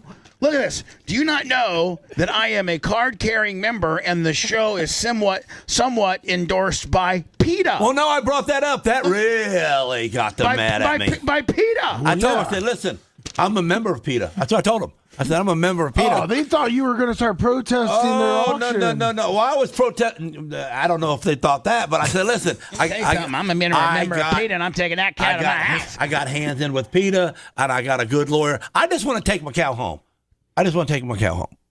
No, they won't even let me bid now. Jeez. They took my number, my 456 number. So you had the 466 paddle, they took it? Yeah, they took it. So they take my number, and I look around, and I'm going like, oh, man, I just messed old Shelby up, you know? See, here's the deal. I don't even think that they ever take them to your facility. I think they take them right to the slaughter. They take them right to the slaughter place, right to the processor. Right, so that you pick out what you want on paper, and they give it back in that way. Everything is done there. And none of it's done. Yeah. None of it's done where you ever get possession of that cow. And it's all not because for sale. Because if you did, I'd be the same way. I couldn't slaughter old Holt. I can buy my meat at Publix because I don't know who. I didn't raise the poor guy. You know, I don't know how you broke this news to Sarah, man. Yeah. So how do you tell Sarah? Hey, Sarah, let me tell you something. Not only am I not getting Holt, but I got thrown out of the whole deal. Well, she's glad that I didn't buy Holt and have him and put all the meat in our house. You know what I'm saying? So the meat's somewhere else. So I didn't get the bid. Oh. Wait, you were disqualified? Yeah. But Gene, and they told me they were going to disqualify her. And I said, listen, leave that girl alone. Listen, she don't even know I'm saying this to you guys. Listen, Miss Lawrence, you now have a unauthorized, somewhat belligerent purchaser that was advised to come to this event from you. You're now no longer going to be able to show. This is her third year. This guy's trying to she's cut all deals. proud of what she does. This guy's trying to cut deals to take these cows home. You know that's not the rules. You're officially thrown out of here. Now, you and Gene Lasker have something in common. You're officially thrown out. So I said, listen, I'll leave. You know, I didn't want her to get disqualified. Here's her thing. That poor little guy right there. Yeah, but let me tell you something, Bubba. Probably making hamburgers. Dude, I had a bunch of beauties too, but best looking dude in the whole box. Bubba, I bought a couple of these cows before, and let me tell you something. The meat on it, ooh. Oh, no. I bought a half a cow a while back from a Plant City guy. My buddy, but I didn't get to see the guy in the beginning. My buddy, I just seen the meat. My buddy Rob Plattfoot, you know, the guy from Eldora who does a track, he also is a butcher. And he raises his own hogs, and when you eat his tenderloins and his pork chops and his bacon, oh my! And he processes it all. Oh, you know, I just could never be. I could never be in this business because I get too attached. She combed this cow's hair every day. And here's the thing: this poor This poor Holt. This is his mom, kinda. Yeah. She raised him since he was just a little guy. He's all talk about a traumatic experience. Right. Next thing you know, he's being So I just wanted to keep him, and I got thrown out, and I just want Shelby to know, because I'm sure when she rolled back outside, that's a country song. I just wanted to keep the cow, but I got thrown out. I thought it was I just wanted Shelby to know. I just wanted her to know that, you know. I just want Shelby to know. I wanted to buy the cow, but, when I talked to Sarah just wanted me to keep it. So I tried to. As soon as I brought it up that I was going to try to, they escorted me out of there. Yeah. Gene, I think that you need to probably just go to a farmer and buy, if you want a pet steer, just go to a farmer, buy a baby. Buy a baby. We raise them ourselves. Raise them yourself. What did it go for, Gene? Do you know what it ended up selling for? No, I didn't, but probably like around $11 a pound. How much did he weigh? He weighed 1,100. That's $22,000 or something like that. I don't even know. What's the math on that, Lummy? You're a businessman. Is that $12,000? Let me see. Well, let's just go. If you just go 10 times the law, what, $1,100? $11? All right, we are stupid here, ain't we? 11 times. How much did he weigh? 1,100 pounds. 1,100 at $11 is $12,100. Yeah, I was paying that. Listen, the stockyard right beside my track. And I know. Some of them only went for $6 a pound. Oh, not even. Well, probably not. Yeah, probably not even somewhere else. But cheaper than that. This is a lot. Stockyard. But see, I don't know. I'm not a farmer, so I didn't know no better. Gene, one of these days, come up to the track with me on Fridays and buy one from the stockyard. Okay, but this all started with Bubba Army coming to my shop and sending their little daughter up there with little chocolate-covered strawberries, and they filmed it. Here, Gene Lasker, we love you on the show. Please show up. Well, they know you had a lot of money, and and at the end of the day, they were trying to make me bid the stuff up. They were trying to have you bid up. And they wanted to brag about Gene Lasker was there bidding on their cow. And truthfully, now they can brag that Gene Lasker got thrown out about trying to buy. Well, Gene Lasker wanted our cow so much that he got thrown out for breaking the rules. Yeah, well, I didn't want her to get disqualified, and I didn't get to talk to her, and so I'm sure when she walked when she come back out with the cow and all proud to walk and looked over at me, and I wasn't sitting there anymore. Oh, you were just saying. Man. You know why you weren't sitting there anymore? Because you got thrown out. Yeah, I got thrown out. Hi, who's this? Hey, it's Jennifer from PETA. I wanted to say how proud I am of Gene. I love you guys. Gene went I need a badge so I can stop at people's houses. You got to make sure and fix their dogs from being chained to their trees. You got to make sure that Ingrid knows that one of our show members went to one of these 4-H places and he didn't want the cow to go to the slaughterhouse. He was so adamant about taking it home and raising that they threw him out. I'm so proud. I'm so proud of you for trying, Gene. Gene tried. Gene tried. I fell in love with the dude as soon as I seen him. What if I send you a carton of vegan steaks? Would you welcome that? I eat that. Yeah. You eat that. Okay. Yeah. Good. You know what? I'll talk to Lummy, and he can tell me where to send it. Well, here's the deal. We could do it as a bit on the show where we all eat it, and we perfect. Yeah. How's Ingrid doing? Ingrid's doing really, really well. She says to send her best regards every time I talk to you. Fantastic. Please know I'm a huge supporter.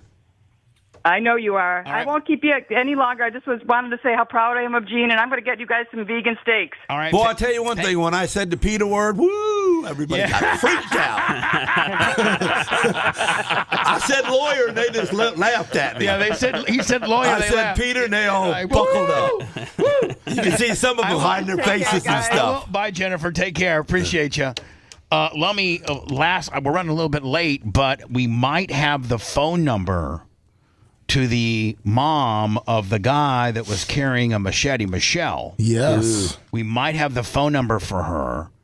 And I figured you could just give her, a heads up on why they didn't tase him. Yeah. Wait. The lady whose son died? Yeah. Well, Bubba's going to talk to her? Uh-oh. Maybe. Well, and don't forget Gene. I mean, Gene's going to talk to her, too. hell. No, I'm not. What? No Hold way. on, Gene. Don't step in until you feel Okay. that we've established ourselves. We just had a really heartwarming story. Yeah, we did. Well, we're real live. We're going the opposite way now. Let me ask you a question, Seth. How much politics have been talked on today's show? None. Hey, is Michelle there? No.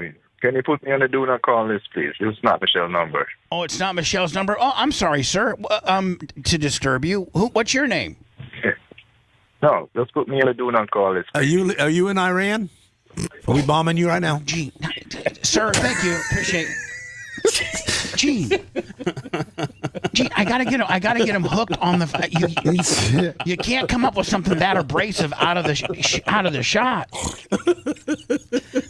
I can't believe Gene, I hadn't given you the Iggy. I hadn't given you the Iggy to talk yet. Call it back and say we're trying to liberate them. Gene, I'm trying to. Shut up. This could be. Oh Michelle. my God, I'm crying. I got two numbers. This could be. The Michelle. service you're attempting to use has been restricted or is unavailable. Please contact customer care for assistance. Lummy, I think the first one was some dude. And that everyone was calling her number because that's what it was listed under her booking photo one time. So when we return, Brittany. I'm so glad that happened. Want to listen to the show on demand and on the go? Enlist today at BubbaArmyHQ.com. Sign up and start listening. The Bubba the Love Sponge Show will be back after this.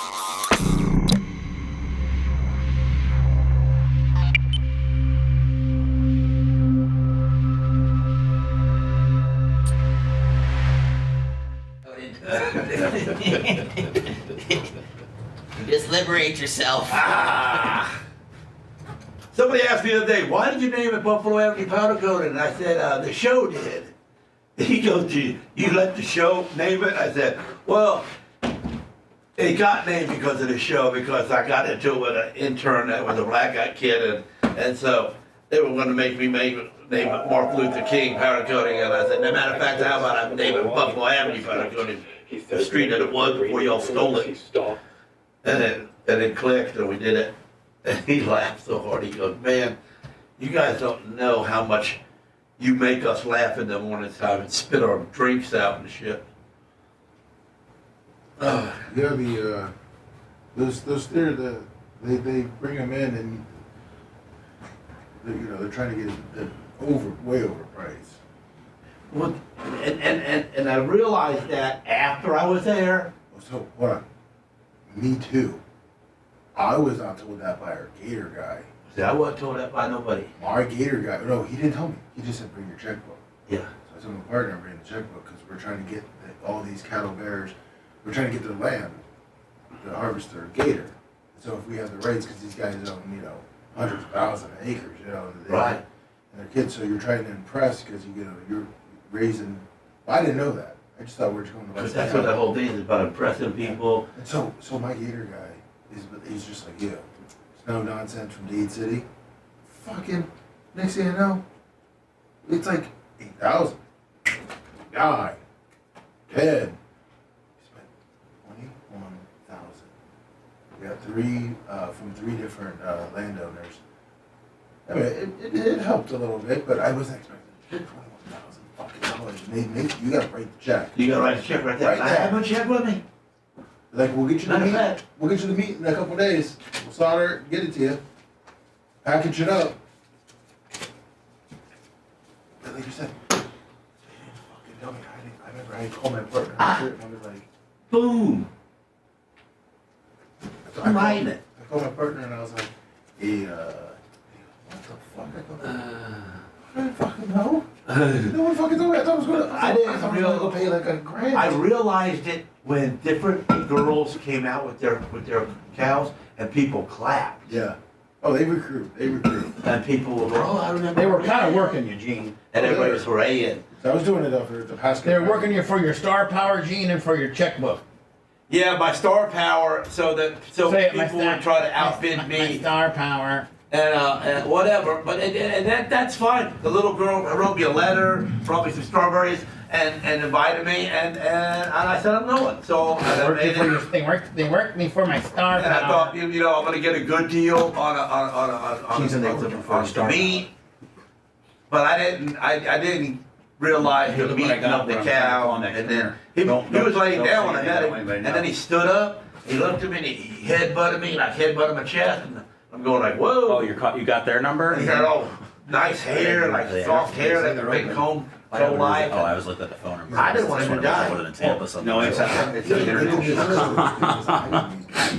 And I got 3 of them. Oh, man. But I didn't know direct competition with the guy's old partner, who's a gator guy. Man, good show today. So that guy wanted to impress. Good vibes. Like came in and wanted to overbid every fucking thing so he could really, get his shoe in. But yeah, I'm like, so, I'm interested to try that vegan steak. Yeah, that'd be interesting. I don't really like the fake meat thing. No, I know. I like more like you know how they had the soy kind of deal? No, I'd rather have like a veggie burger than a fake meat. What was a Beyond Burger? Remember the Beyond Burger? A veggie burger? What's it made of? Or if you I don't know. Like potatoes, broccoli, carrots, like something like a base. Okay. But like the Beyond Burger, it's like it's okay, but it never really took off. It was like a Jeff Gigante had them on his menu. Yeah. The Impossible Burger. That's what it was. Yeah, at first he was an investor, then he got bought out. Of the Impossible Burger? Well, he probably got some money then. There we go. Lummy, I'm doing a Toyo. I need it. All right. And with SOS, is it SOS Tire Rick? SOS Automotive. What's up, everybody? WSFP Dirt Merchant.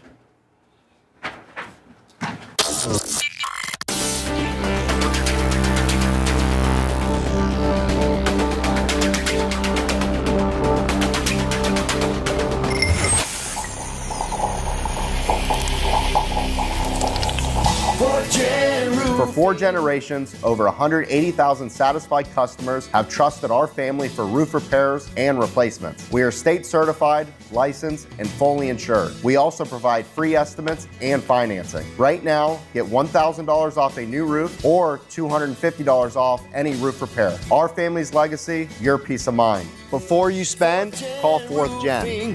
Our family's legacy, your peace of mind. I'm the bus lady. Hey, lady! I was so constipated I could hardly drive. Sounds like you should call and tell Bubba all about it. It's the low-priced answer to a high-budget problem. You're listening to the Bubba the Love Sponge Show.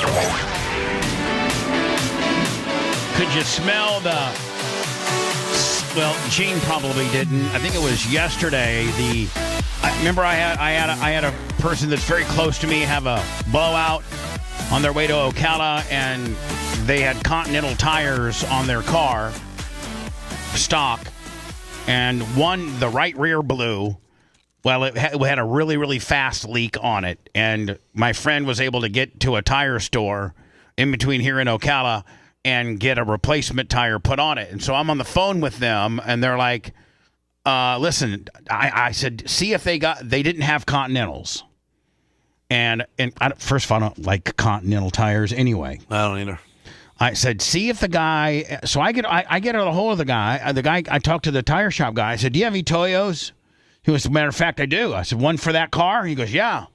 He goes, the fronts are on this particular car. The fronts are 45s and the rears are whatever's the larger of the tire, the 40 or the 45. But the tires in the front are one cog smaller than the tires in the rear. And this was a right rear. I said, well, sell my friend a toy. Do you have Toyos? He goes, yeah. Sell them a Toyo, just one. I told my friend, listen, I know the great Stan Chen, the president of all motorsports related to Toyo, and I'll get you 3 Toyos, and you'll have a set of Toyos instead of 1 Toyo and 3 crappy-ass Continentals. Well, those Toyos, Lummy, came. They sure did. So now I need to make a reservation with probably Rick from SOS Automotive. And Lummy, I wanted you to see if you could get a hold of Rick. And I roll in there on Wednesday. I'm looking at my calendar. My next available date is Wednesday the 11th. Okay. And we make it like at 10:30 because I can get right the hell out of here and take the car there. But like tell Rick to be waiting for me at 10:30 so I'm not like waiting around for a whole bunch. And have the door open ready for you to get in. Yeah, and get out? like literally when I roll in there at 10:30, I'm pulling into a bay. They're jacking it up and they're getting to it. And I know they probably charge me $10-15 a tire to mount with new valve stems and what have you. Whatever.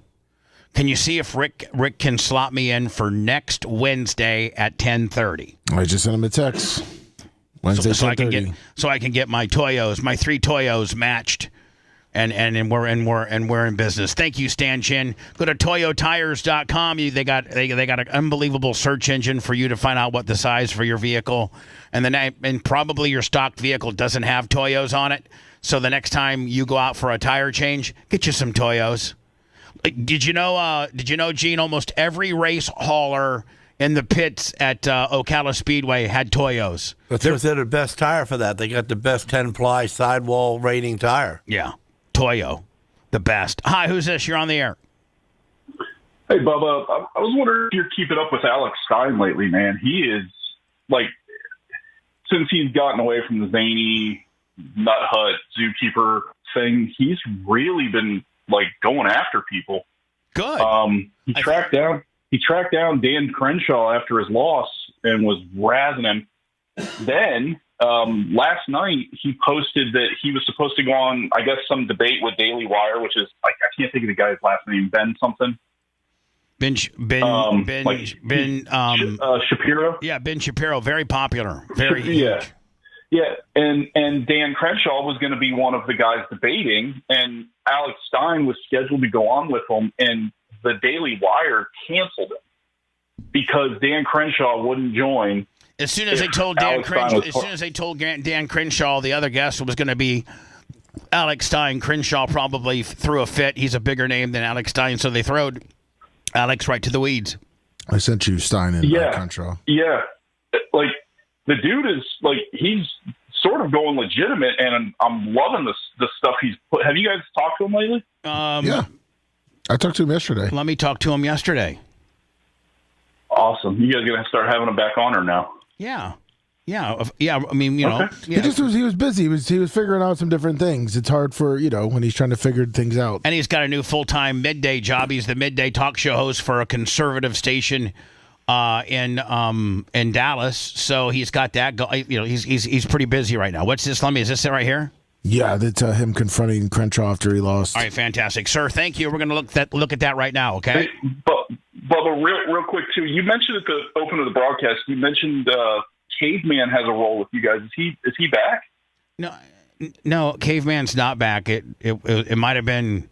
I don't think that I talked about Caveman at all today. I think maybe on Wednesday, Lasker and I talked about a crew member that used to be on our sprint car team that was called Caveman. His name was Alex. That was diabetic and had a diabetic seizure one time, but I've never mentioned Caveman coming back. No, you mentioned him. You mentioned him this morning. No, that was Pantera. When you were getting your prep from Lummy and no, I mentioned Pantera. Oh, Pantera. My bad. Yeah. Is Pantera back?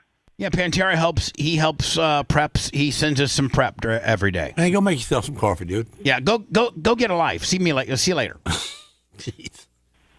I mean, if you're going to listen to the show, listen to it at least if you're going to dog you, so that you know that I'm talking who I'm talking about. I never mentioned Caveman. I mentioned Pantera. And we had Pantera on the air a couple months ago. Yeah. So come on, buddy. I'm not trying to lose a listener here or get mad. Just we're busy. Hello, who's this?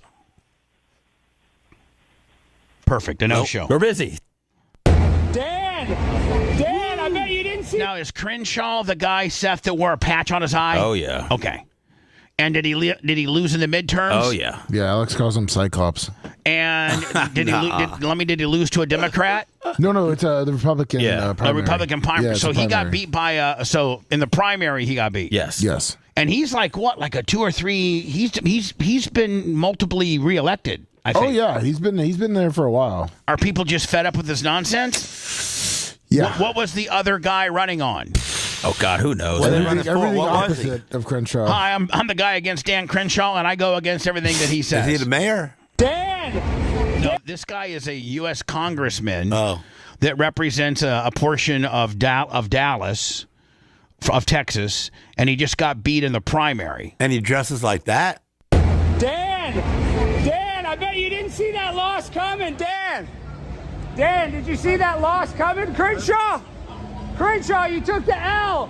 Hey, Crenshaw, you took the L! Did you see that coming? I know you only got one eye, Cyclops! Oh, man. You lost! Did you do a good job?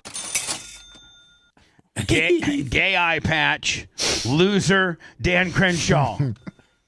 I love it. Hey, Dan, great job on your election, brother. You're a loser. We got your ass, Dan. You're a loser. Great job, dude. Are you scared? Is that why you're walking away? Where was this? Dan! It was outside after Dan, the I bet you election didn't kind see- of thing. He was going. I think he was going into a restaurant or a bar. Okay. In the back door? So is this literally like the night of the returns, and Yes. he had just been declared the loser, and he was maybe going into a bar, and he was kind of going in through the back? Yes. Maybe it was like the people were gathered to possibly celebrate. Oh, like the victory party that that wasn't so victorious. I feel like everybody's got a home base during these things. You think that was his old lady? By the way, right what a great piece of content from I Alex. sent you from his initial interaction with Crenshaw in Capitol Hill. Oh yeah. Him. Oh, that's right. He has a history Yeah. of Crenshaw hating Crenshaw him. might be happy he's not in this anymore to not have to deal with Stein. Yeah, Little because loser. Who's trying to grab my thing? yeah. So Alex Look at these guys. has been screwing with this guy for a long time. Didn't he lose his eye in battle? Yes. Dan, you're just such a little loser. Who's trying to grab my thing? Look, you're too slow. He's too slow, Navy SEAL. It's funny, Dan, how you said you're tall. I'm small, but I'm so much taller than you, Dan. Yeah. I'm so much bigger than you. You're a little sad little boy. You know what I mean? I'm the little one. Imagine me calling you out because you're a globalist. Oh, I got a job. I work for the Blaze. I make a lot of money. Yeah, I do. Yeah, I do, Dan. Yeah, I make a lot of money. Yeah, I'm a loser. Warrior Project. This is the guy who tells veterans that their service. Yeah, because those are weapons of mass destruction that didn't exist. So I'm anti-war. Yeah. I'm anti-war. So he is so under Dan's skin that Dan has to find the weekend Wounded Warrior warriors Project, and try to tell on Alex. Well, they are sizing him up, but then they realize there's probably not much they can do. Right. But they are. Did you guys find any weapons of mass destruction? As a matter of fact, we did. Oh, where was? Oh, what weapons of mass destruction? This guy. You're actually going to go down this route, Alex. Yeah, because we don't have any weapons of mass destruction. You're looking like a fool right now. I'm you're the fool. telling You're veterans, the one that's giving not more just money me, to Ukraine. but plenty We of have a veterans. homelessness. We have You're so telling many plenty issues of here in veterans America. that their Who cares service more was about wasted. Ukraine? You're Yeah, it was. disgusting. You guys' service was wasted. You're For disgusting. globalists and bankers. You are the modern day version. Oh, I'm the modern day version. You worry more about Ukraine than our border. You care more about. He cares more about Ukraine than he does about America. So you're a globalist. Why don't you take care of America? You don't care. That's your problem, Dan. You don't care about America. You don't care about Texas. Look at our. Do you think there's an invasion? You used to be a comedian. Is there an invasion on our border right now? You used to be a comedian. Is there an invasion on our border right now? Maybe you should go back. I still am a comedian. Is there an invasion not on very our good border? at comedy. Will you admit that there's an invasion on our border? There's an invasion on our. Yeah, but you won't do anything about it. But why do you give 80 billion to Ukraine? Why do you give 80 billion to Ukraine? I think you're getting the numbers wrong there, buddy. Oh, what are we at, 100 billion now? No, it's not even close. What are we up to now, Dan? And they even say none of those weapons even go to the front lines. So why don't you start caring about America? Actually, they do. You don't care about America at all, Dan. You're a globalist. You're a traitor. You're a dwarf. There's Dan Crenshaw. Come on. You're a globalist. You're a traitor. You're a dwarf. Come on, dude. Modern day version of the people. Oh, I'm the piece of shit. You're the one that's a globalist. You're killing young children for no reason, sending them to war for nothing. I gotta be ID'd, right? Yeah. So all of a sudden here comes the Capitol Police because you gave Dan Crenshaw a reason. You're harassing a member, an officer. So you're harassing a member. Well, am I under arrest? No, you're being stopped in the ID. So not right now. You're being stopped. I just need some identification. You can hand it to her. Man, Alex has lost a lot of weight. He was kicking some chinness there, was he not? Thank you. For future reference, when you're wanting to interview members, you cannot physically stop them from going their way. I'm not trying to talk back. I didn't physically stop anybody. I'm just letting you know. Yeah, he didn't physically stop Dan. He didn't redirect Dan. He didn't make Dan go a longer distance to get into an entry. He just followed Dan shoulder to shoulder as Dan was walking to wherever Dan was going. So this has been embellished. If the Crenshaw people told the police that this guy that Alex impeded Dan from going somewhere, Getting from members of the public was that you were harassing members that were trying to go back and forth to their votes. You are not allowed to do that. So I'm going to let you know the rules and the laws that you are. Harassing is asking questions in a. All right. Well, I mean, come on. There's a first. Asking questions. And I'm going to let you know that that's what you cannot do. Okay, am I allowed to leave? You are allowed to leave. Okay, thank you. Thank you. This is just trying to ask politicians some questions, and then they come and detain me. What a joke. Phone line's blowed up. Hello. Morning, Bubba. This is Steve, your stagecoach mechanic. Hey, Steve. How you doing? My stagecoach. Wonderful. Good show today. My stagecoach mechanic. I don't know who that. You got a stagecoach? Oh, when your Crown Vic was giving you a hard time, I told somebody I was giving you some advice, and Seth said I was so old that I worked on stagecoaches. I don't. Man, that's a deep reference. I don't have stagecoaches in my repertoire. That's a deep reference. I'd like to have a stagecoach. You got one there laying out back? Gene, you're trying to buy cows. You're trying to buy stagecoaches. I just want to say I don't make stagecoach jokes. I just want to put that out there. I don't know that I've ever heard the words stagecoach out of Seth Kushner's mouth. But anyway, go ahead, sir. Okay, this is about Lasker and his cow deal. Yeah. There was a guy just not all that long ago, a couple was trying to buy a cow and do the same exact thing, and they ended up in jail over it. And so it didn't work out real well for them. Well, Gene, so I'm glad Gene didn't get arrested. I didn't go to jail. I mean, but you did get removed from the premises, though. Yeah, I did get removed from the premises. Had you probably escalated. It was me getting removed, which kept Shelby Lawrence in. Right. Fantastic. Because if I wouldn't have left, they would have disqualified her. Anyway, Steve, man, thank you for the information. And I think you somewhat of an embellishment with regards to saying Seth told you that my stagecoach need worked on. I think it was Babyface. I think it was Babyface. Yes. With his cheesy joke. A lot of people, a lot of misinformation. People thinking that, the mention of caveman when really it was Pantera, and then stagecoach reference came out of Seth Kushner when indeed it was Brian the Babyface. Nicholas, $20, Renegade Sprints. Thank you. Hello. Bubba, what's happening? Yes, LH. What's going on, my friend? All right. I ain't got to even mention the city. You already know. Hey, what's going on, VTLS? Hey, check it out, though. I'm checking it out. Go ahead. Alex Stein is the man. I just heard that what you just played. Man, that was you back in the day. See, that's what I was talking about. The way he get off, man, he don't take that was you, the shark. They were saying ain't no more shark dogs. I think there's one left, but he ain't getting off no more. He been too nice. Alex is the next shark. All right. Well, and man, you got to get him back on the show, man. I agree with that dude on that one thing. Man, bring Alex back, because Alex going to get you out there. Bubba, you like controversy. I know that the way I listen to the show. You know what I'm saying? You want to get in the nitty-gritty. I want to get down. We like rumble. You know what I'm talking about? You done lost a step. But get Alex, just listen. And they kicking him out like, G, I don't want to talk about the strawberry because I heard before you was when you was at in Ocala doing the racing, Gene wanted to buy the cow. and now the story done changed. He got kicked out and everything, I don't know why I wasn't there. But, I know Gene wanted that cow. But I didn't know Gene wanted to raise it. When Gene was talking, he was going to gut him. No, we went there to buy the cow for meat. Okay? Nah, they keep it. You ain't say that when Seth Yes, was I did. That's why I went the show. there. You say you wanted to buy it and you were going to cut him up. Yeah. And you don't get to see it. I'm telling you, God, listen, bro. Y'all try to change the story every time. Hold on, LH. Let me walk you through it. I've not. Gene was going to eat that Hold on, give it away to his friends. LH. I've not interrupted you one time. Let me talk. No, sir. Let me talk. Now it's my turn.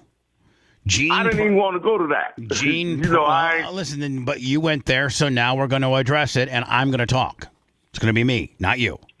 So yes, sir. You heard Gene last week said he potentially might go to this thing for the meat. That probably was Gene's mentality at the time. As soon as the girl, stop. Okay, I'm sorry. Don't ban me. Go. I'm gonna stop. As Gene then got to the facility and saw how cute it was and sent a picture to his wife, the meat buying stopped and the I want a pet cowing started. That's it. So Gene, okay. That's it. Gene didn't. Hey, change. the cow was laying down, and when I looked at him, I said, "Halt!" He stood up and headbutted my chest.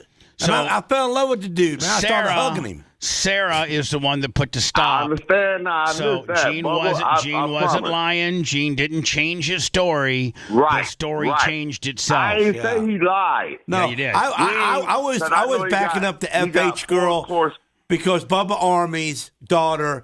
They raised a good kid, and she's a good girl. And she came to me, and she wasn't scared to walk into my office and put her little flick out there on what she wanted to be and someday, and gave me all the paperwork. So I was going to go out there. Hey, if I got to spend a few $1,000s for meat and stock up my freezers, hey, it's a good time. So, but when I got there, that's what I thought. Hey, Gene, that's what I thought the purpose was at first. Right, it was. I missed the part when the cow came to you and bumped your chest.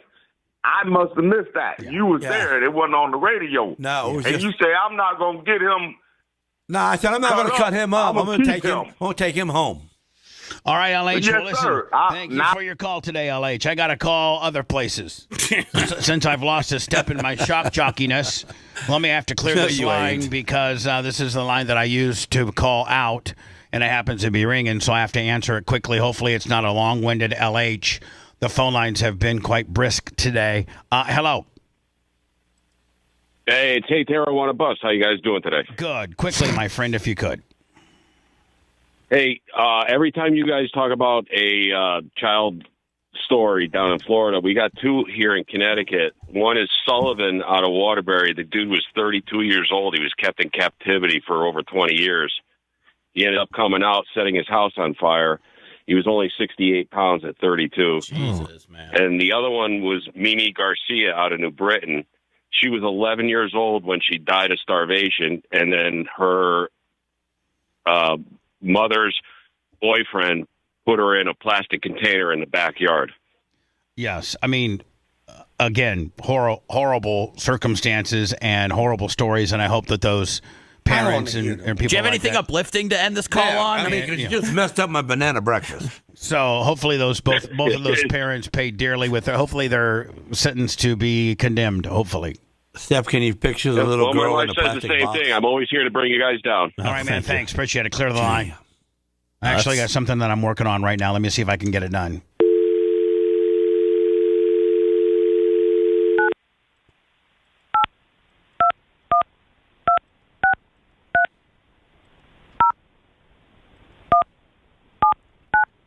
This is a Iranian supermarket in Tehran. All right. I think I bombed. Damn. Actually, Lummy, you know what? You need to find me what the just find me the country code. Oh yeah, okay. Just look because it gives me a number. Do we need a calling card? No, I just need the country code. It's 98. 98. Yes. All right, that's what does this that is. 98. It says so. I called 98. The U.S. is 1. Number 1. I don't blame him. Now, do I dial 198 or just 98? You do 98 first. Then area code or whatever the number is. This is a prime bombing time right now. Yeah. Maybe we'll hear some live. This is the Persian Center. Oh, they got hit. No, let me. Obviously, I have the phone numbers, but it's not. Macho, are we allowed to call outside the United States? Do we have outside? What's our phone plan include? Do we have outside of the United States capability? The Middle East of weekends. Maybe I should try from my Middle East of weekends. Nights and weekends. Maybe I should try from my cellular, Lummy. Yes. You know what I'm saying, and put them on speaker because our phone system isn't necessarily equipped. Let me see, 9821. Because, okay, so this thing is saying we got to do 01198. There you go. That is. So do that again. 011 011, then the 98. 98. Yes. And then it says plus 21 plus the local number. Ah. Yeah, that's what this says right here. Okay. All right. Okay. I was there's double the Z. I got it. This call's going to cost $400. I hope not.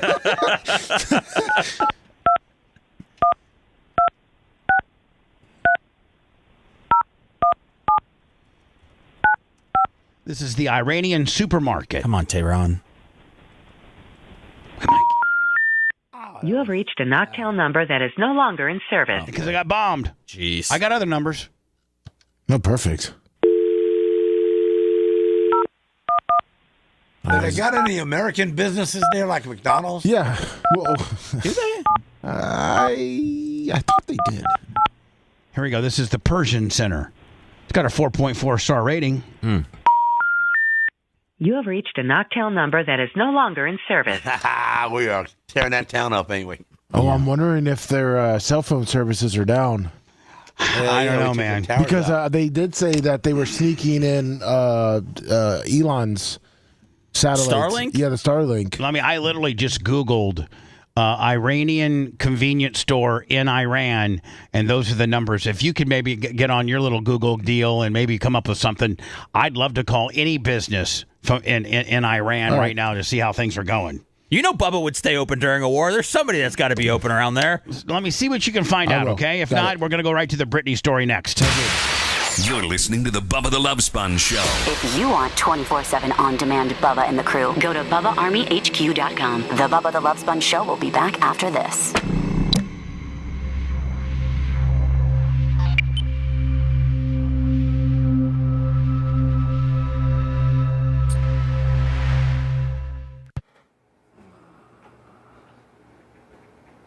Let's see, law firm. PayPal, Cash App, Venmo for the Iranian supermarket call. Bubba, do you want a law office, a law firm? Yeah. I just sent you that number on Messenger. This is Far Law Firm in Tehran, Iran. Morning, Dirt Merchant. Call any 7-Elevens there. Well, they don't have any McDonald's. The last one closed down in 1979. Chinese restaurants are always open. They do like the Chinese there. My Tehran. Oh, the dentist. Yeah, Cottonwoods, I eat bananas every day, man, because I get muscle cramps. So I hate them. I sent you a dentist office.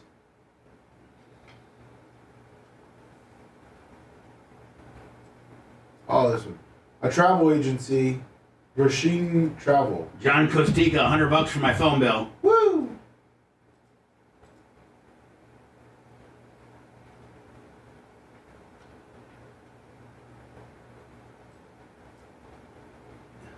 Full trucker effect from Michigan. Ready to call in.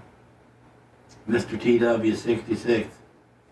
Bubba needs to get the big rig mud flaps again. Yeah, I had them on my dually. Yeah. I gave them to a guy in the dealership. He took them off. And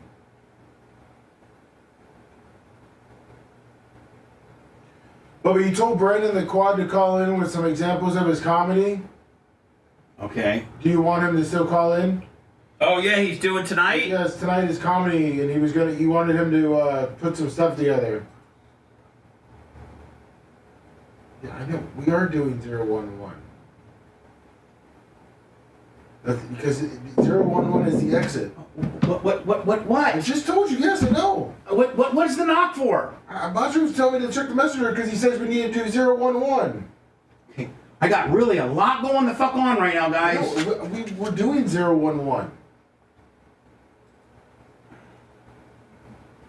It's the exit code. When he hits that scares me. That there's a live mic on, or that we're dead air, or something. Yeah, there needs to be like a couple knocks, like there are signals, like a dun dun dun. Las Vegas, Mario, $25. That's right. We need 4 or 5 more of those. Yeah, we need some more Las Vegas Marios. Bless you. Muffler.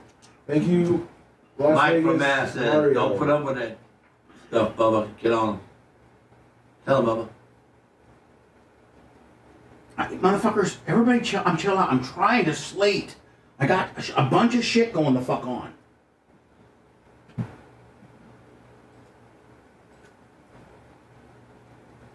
Dirt Merchant, yeah, that kid will be there. He'll probably win it. Oh, the one from Lutz? Yeah, I'm not saying, no, I'm not saying his name, but Good morning. the St. Pete kid that drives sprint cars. Oh. He'd be at Hendrick County. Nobody beats him there. Danny Martin did once or twice, but I think Tyler's beat him a few times. yeah, I didn't say his name, but I just said the St. Pete kid will be there. He'll win. I'm gonna go last one show. Felix, $20. Leave Bubba alone. Felix, $20. 727. Yeah, smash the like button there, big lungers. Everybody smash the like button. Yeah. Up. Give me some thumbs up. Yeah, we are. Oh. F-Bar 75, thank you. So, Lummy, what's the top one? That's top one's a law office.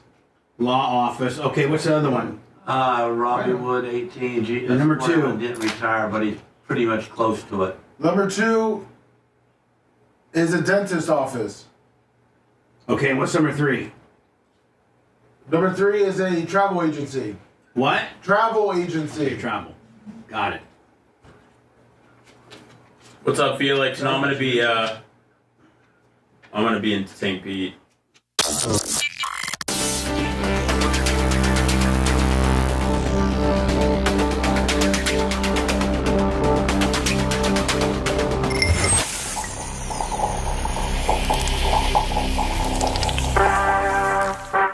Redline Oil, formulated to win, proven by me. Redline Oil, formulated to win. Formulated to win. Formulated to win, proven by me.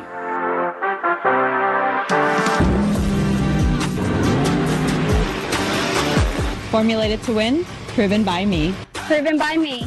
Proven by me. Redline Oil, formulated to win, proven by me. What the hell are you doing? Strap yourself in. The emotional roller coaster is about to start. We will give nothing back to the academic community, as well as provide no public service of any kind. I promise you. Now back to the Bubba the Love Sponge show.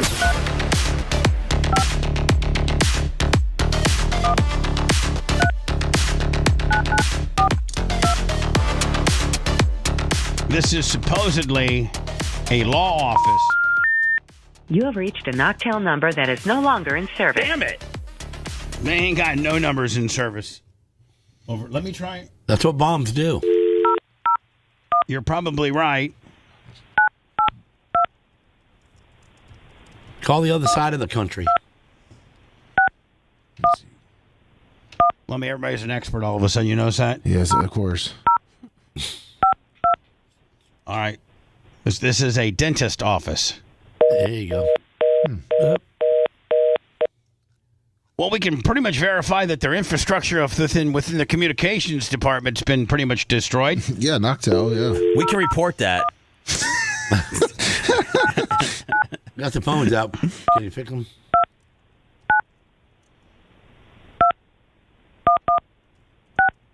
This is a travel agency. Oh man, now's the time to go. It's cheap. Yeah. So Lummy, I think we can pretty much abandon that unless you. How about a hospital? Oh man, I think we need to move on with the Britney Spears. We've actually tagged this as our main story. I gotta leave. I literally gotta leave here at 10 till because I gotta be at the doctor's. Lummy, you gotta walk through on the building that you gotta oversee at 10. Yep, not a problem. I just want to be a happy person. 108. I just want to be a happy person. Black sedan, erratic braking, swerving, and driving with no taillight. By the way, Britney arrested for a DUI yesterday. Unfortunate and completely inexcusable. That's how Britney's own probably just a few glasses of wine at dinner described her DUI arrest, adding, hopefully this can be the first step in long overdue change that needs to occur in Britney's life. I mean, can you see how much she's still worth? She's still got to be worth. You said $200 million the other day? Yeah, I think so, yeah. My philosophy is just take each day at a time. Maybe they have her considering getting to some kind of treatment program as it pertains to drugs or alcohol, and then go back to the prosecutor's office and say she's going through a difficult time. Is there any way we can get her a reduced charge so she can avoid the serious consequences associated with $130 million. The CHP tells us it was. And I think Kevin Federline got full custody of the kids, and she had to pay him like $66,000 a month or something like that. A combo of a drug and alcohol arrest. And here's E.T.'s here's the we didn't know about the drugs. Timeline of Britney's dramatic night. Around 8:45, the singer reposted this video wearing heavy black eye makeup and purple lingerie. Oh my God! This is before she even went ugly. Out. She's hotter than she was pulled over less than an hour later at 9:28 p.m. Black BMW sedan in and out of lanes is now speeding. Merkel out of LA. Britt was then reportedly taken to a nearby hospital for a blood draw. The possible reason? What a blood test can do is test not just for alcohol. It's for prescription medication and things like that. At 3:02 a.m., Britney was booked here at the Moore Park Sheriff's Station, reportedly emotional and crying during the process. She was finally released at 6:07 a.m. Britney's BMW was impounded, page 6, with a shot of it at a nearby tow yard. Her court date is May 4th. But Britney's driving has certainly caused concern before. Last October, she was swerving, drifting, and weaving in and out of traffic lanes. Whoa. I kind of have to sound the alarm. This is her ex. Around the time, Britney's ex, Kevin Federline, told me he was extremely worried about her. And I pray to God every day that she gets the help that she needs or wakes up and realizes that you have two. Look at the crib he's got, Lummy. When you're clicking $66,000 a month on child support, it's the kind of crib you can get. Her son's right. It takes about, $800 to raise a couple boys a month. There in front of you that are screaming for a life with you. I really want Britney to be around for her children for a long time. No, you don't mean that. No. And then, Lummy, I guess this is the 911 call, or there's a chase, I guess. From all parts, 2252, eastbound 118 East Yosemite, black sedan, erratic braking, swerving, and driving with no taillight. 483, driver is out of the vehicle. We're code 4 on it. 5483, driver out of the vehicle, code 4. Is there a DRE available? A DRE is a drug recognition expert, which means probably you're not on alcohol, but they think you're on drugs. What drugs? Well, they found some unknown substances that they were testing. Probably like Seth, anything. Like Xanax, weed, Coke. All of the above. And I don't believe that she didn't have taillights. That's a lie. Just pull her over. Esquire G. Lasker's already got it thrown out. Fruits of a poisonous tree. That's an expensive car to be losing taillights. 471, what if she didn't turn them on, Gene? They go on automatically, right? Yeah, but you could turn them off. Not when the headlights were running. When they showed the picture, it had headlights on. No, that was not that was an old video. An old one? Yeah. All right. 3140, I'm a DRE. They want to bring her to the office.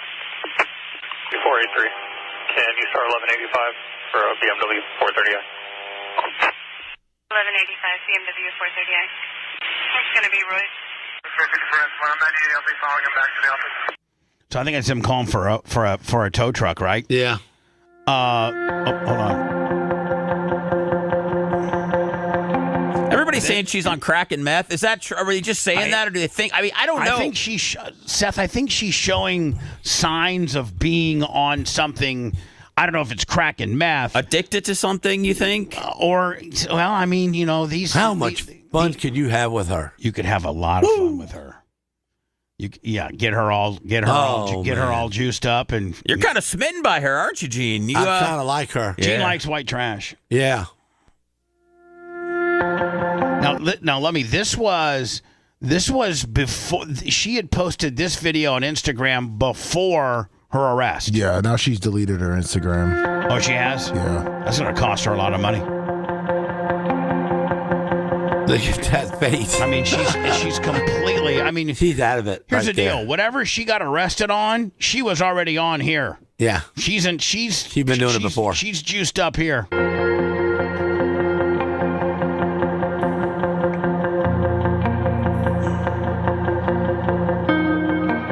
Man, what a nice private show she could give you, huh? She just needs a good dude to really give her some good long penis. You don't think she's had that before? No, I think that she's just so bored because she doesn't have a dude that's kind of an alpha-like male running the show a little bit. She wants to be controlled. Looks like she blew a .06, so... Oh, that's not even... So she was under but now they're testing the substances. Right. And they got blood. How about it's just Brittany? How about she's on pain? I mean, she's on something here. Britney Spears was erratically driving on the highway in an hour. So it was an hour-long chase? Yeah. Was pulled over and arrested for DUI. The pop singer, 44, was taken into custody. According to Ventura County Sheriff's records, she's been released.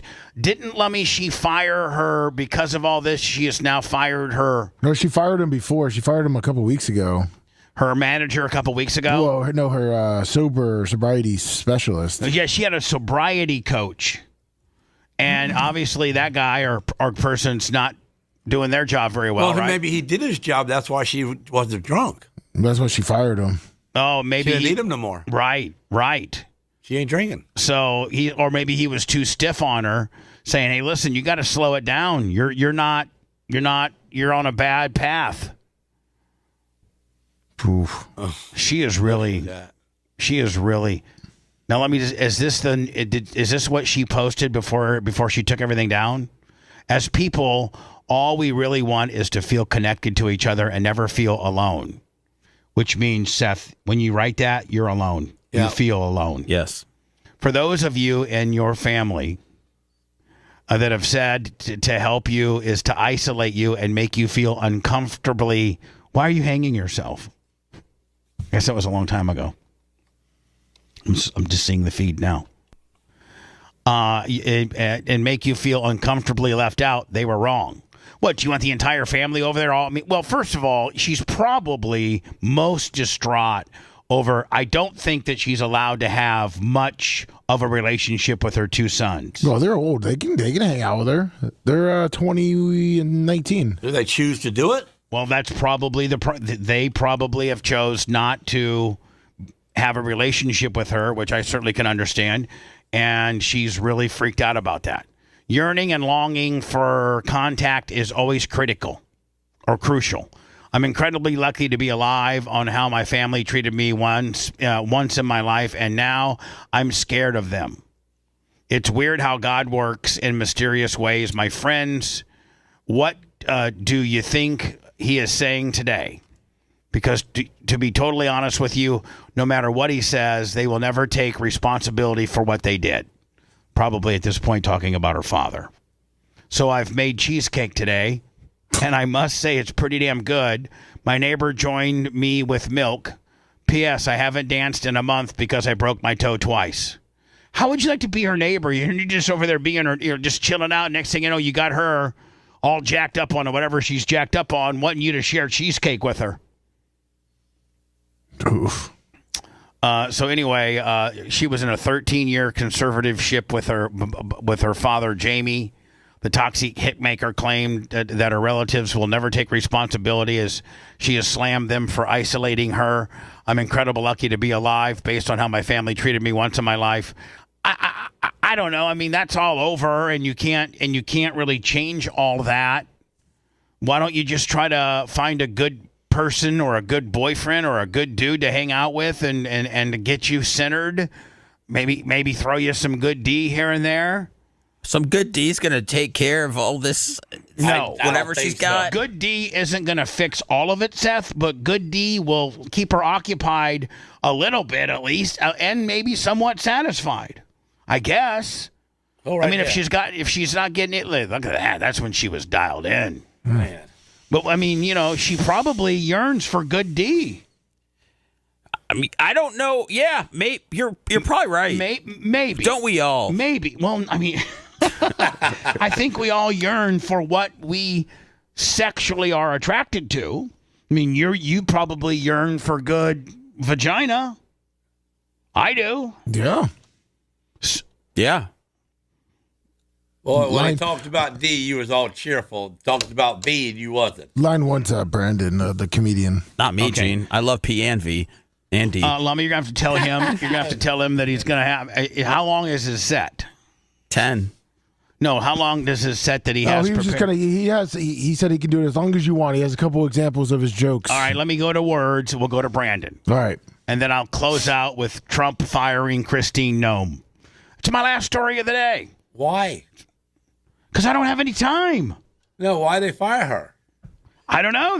We'll find out next. They feel that she wasn't doing her job correctly. Well, there's a $200 million discrepancy also. Yeah. 250, yeah. Yeah, there's that too. If you love that segment, then check out BubbaArmyHQ.com and do a deep dive on past shows. The Bubba the Love Sponge Show will be right back.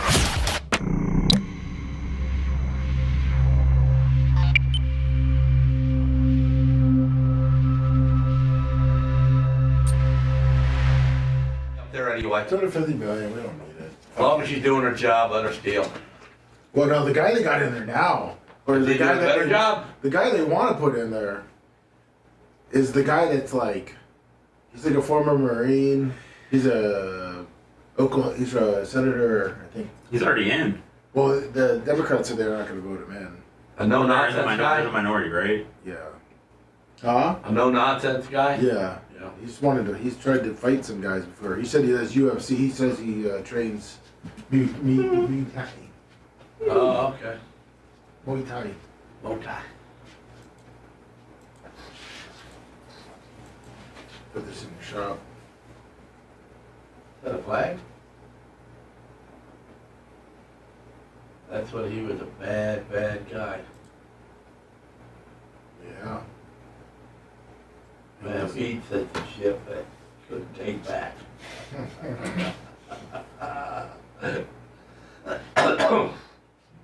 2010. Yep. The debut. Gene, all the bucked up is perfectly stacked in the fridge. I got to get right out of here, fellas, so nobody get mad at me. We need to make some AI cards, little poster board cards with all of us on it, doing different things like walk in highly dressed. We talked about it. Yeah. Or a Western outfit, or even. Oh, so you want to do dress ups on the baseball cards? Yeah. Put something like that so we can. So when I'm out and about, and on the back, all the facts on how to get the show. Put a little QR code so they can scan it. That too. So then when I'm out and about and I hand them to people, well, Bubba's still, you still see Bubba? I go, well, yeah, I see him every day. So let's get to with the stickers or the QR code? Lummy, yes, sir. All you got to do is hand him this. I know, I'll try it. Yeah. Here, come here. Come here. Bubba's got some, Gene. No, just give these to Gene right now. And all they have to do, and he's going to be, what he just said, I'm 3 months ahead of him on, show him that, and tell him, how about the fuck that? How about that? So, Gene, how about this? The fuck Look that at Bubba this. said. 3 Shows months. the major sponsors on one side with the QR code on how to get us, and then it shows all of our platforms and the numbers that we have. About time we do some work around here. So he's mine? Hey, God forbid you give me any fucking credit. He's mine? Yes. Okay, great. Yes. You got to hand that to him. Shows them all of our major sponsors. We actually have to update them because our numbers have gotten larger since then. But that'll give them a pretty good idea. Yeah, I like it. Seth. Good I'll job. go over to put it in the fridge gradually. And by the way, the spray just moved. Okay, thank you. Basketball's still sitting there. That's I like that. It's a little ambiance. No, I don't think Crosby's going to the Bears. Adam Schefter said he doesn't think it's going to happen. I don't think they have the. I think Khalil Mack might end up back there. It said that he's supposed to go back there. Who, Mack? Yeah. I mean, I don't think million. I don't think they should trade for Crosby. But I think they should get Mack if they could get him for $3.5 million, like they said there. He's gonna be less than a $5 million. That's crazy. The Bucs are trying to get Hendrickson. I'd rather have Khalil Mack all fucking day when he's motivated and his head's in the game. He's a fucking beast. Adam Schefter said Hendrickson's coming to Tampa. Yeah, he said he wants to come play for the Bucs. He wants to come back to Florida, get out of Ohio. I could imagine. That'll be awesome, Robbie. Should be a lot of people there. A lot of scouts.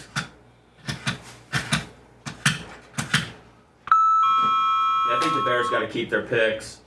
True, my knife is so fucking sharp. They got some holes to fill. You don't even understand how. They fucking everybody out. Are the Bears ever going to win a game? We're trying. Hopefully we can sign Linderbaum. Need a nice center. The Packers need too.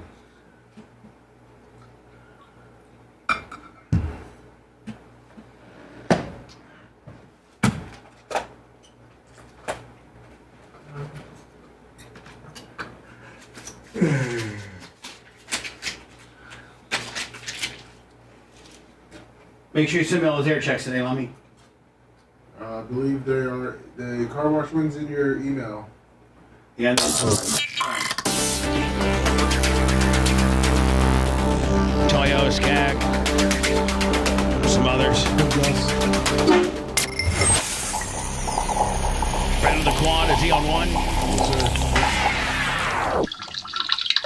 I'm so tired of hearing out of the bathroom and back behind the microphone. And now back to the Bubba the Love Sponge show. It's like 64 of them that are in rotation. Brandon the Quad standing by. We got to leave the he ain't show. standing. You're right on that. Brandon the Quad sitting down in a cobra position, full quadriplegic Jones. He is tonight appearing at the small little town Eagles. The Eagles in his small little pissant town of Iowa. He's the main act, and he's almost reminds me of like a South Park. Remember when Butters got up, Lummy, and tried to do stand up? I feel as if like it's a South Park Butters episode. So Brandon the Quad, without further ado, and quickly, give me some stuff that you've written, that you've prepared for tonight's debut of Brandon the Quad, the new stand-up / paraplegic rolling around in a wheelchair comic. Whoa, how's everybody doing tonight? Boo! Oh. Good, yay! Where's your legs, dude? Well, they're already broken. They already don't work. Neither are you. Get off the stage. What kind of jokes you got, buddy? I'm on my 5th Miller Lite. Cause God kind of screwed me over, but actually, the best thing that he did is he gave me the ability never to have to wipe my own ass. Cause I've never wiped my own ass in my whole life. That's pretty funny. I wish I never had to wipe my own ass, buddy. You are lucky. Give us some more. Give us some more. And I automatically don't get pulled over by the cops because I got an automatic Uber all the time. My mom. But the problem is that's my mom, but the problem is when she gets OWI, I kind of get screwed over too. Hey, Seth, I really like this crippled dude. Oh, it's great, man. Yeah, well, give us some more, buddy. Come on. You hit me. Keep hitting me. and then I guess, and then I thought my life was really Spit it out. Spit it out. Spit it out, buddy. until I found my sensei Bubba the Love Sponge, who got me laid in Lamano, and my first 3 times has been on OnlyFans. We don't understand any What'd of you what say? You laid Bubba the Love Sponge. Bubba the Love Sponge is on OnlyFans? Did he have sex with Bubba? Man, he's really circling the drain. Dude. First he lets his wife sleep with Hogan, now he's on OnlyFans? He slept with Hogan's wife, too. Yeah. He puts quads on OnlyFans. Oh, okay. He put. I think you need to say that Bubba put you on OnlyFans a little bit more clearly. Yeah. Yeah. Yeah. What else? What else, buddy? And I got this helmet on, so in case I roll off the stage tonight.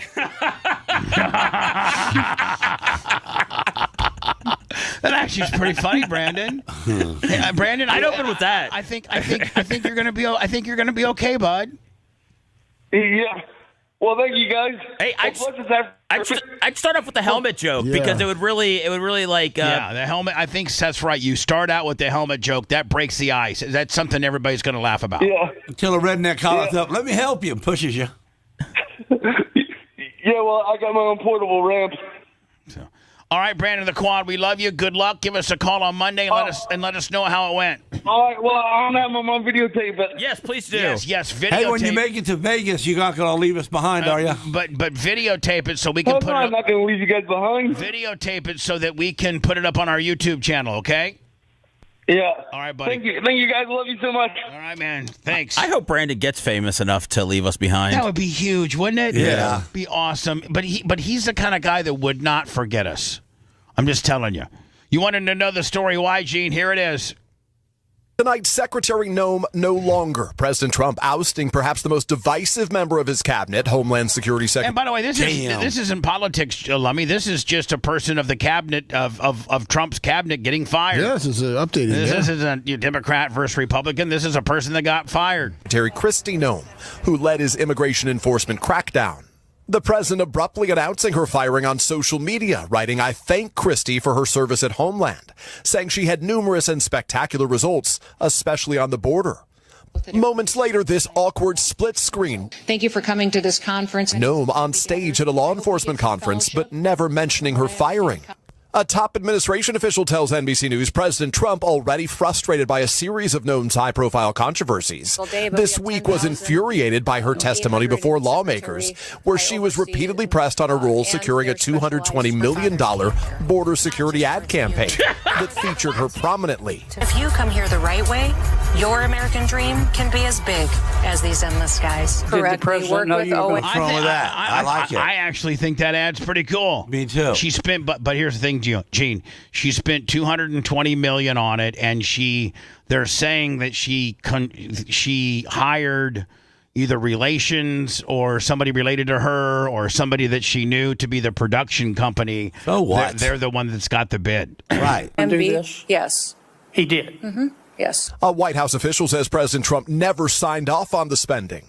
During this year's immigration raids in Minnesota that left 2 protesters dead, Noem came under fire for accusing Alex Preddy of domestic terrorism, despite video contradicting her account. Noem's firing comes just weeks after President Trump praised her to Tom. Do you still believe in Kristi Noem to deliver on your vision of immigration? Look, she was in charge of the border. The border's closed. I mean, everybody gives me A+ on the border. Noem was a lightning rod for criticism, hosting a photo op at a maximum security Salvadoran prison, purchasing a luxury plane that DHS claimed would be used for deportation flights, and facing allegations of an affair with her top advisor, Corey Lewandowski, who an administration official says is also expected to depart. Noem brushed off questions about the relationship at a congressional hearing this week. President Trump naming Republican Senator Markwayne Mullin of Oklahoma the next DHS. Markwayne Mullin. Yeah, Secretary. Pending. What's that? He's no nonsense. Is he like Tom Homan? Yeah. Senate approval. There's an opportunity to build off successes, and there's also got a stress ball with him at all times. Look at him. Opportunities to build off things that maybe didn't go quite as planned. Maybe that's a new thing, Seth, is you carry a ball in case like an Alex Stein came up, you can whip it right in his face. I don't know if those work, though, do they? Yes, they work. They work. They work. Peter joins us now from the White House. And Peter, the president has publicly praised Noem, but you have new reporting tonight on what's been going on behind the scenes? Tom, that's right. The president announced Noam will move to a newly created position overseeing a security initiative. But tonight, an administration official tells NBC News that Noam's drama, in this person's words, overshadowed and distracted from the president's immigration agenda, which this official insists will continue full force. Tom? We thank you for watching. And remember, stay updated on Yeah, stay updated. This is, I think this is what, her being questioned about the spending. Yeah, I think this was subcontractors on work like that. Okay. And you're saying that you're testifying that President Trump approved this ahead of time. Is that my understanding? We had conversations about making sure that we were telling people. No, ma'am. I'm asking you, sorry to interrupt, but the president approved ahead of time you spending. And you know how politics work. Trump calls up Kennedy, knowing Kennedy is going to be the guy that's grilling her the most, and says, grill her on the I didn't approve of this gimmick. That's how we can get her out. And really, really, really bring that home, because I didn't. And catch her in it. And if we catch her in it, we can get rid of her. So he probably was on a directive from 47 to do this.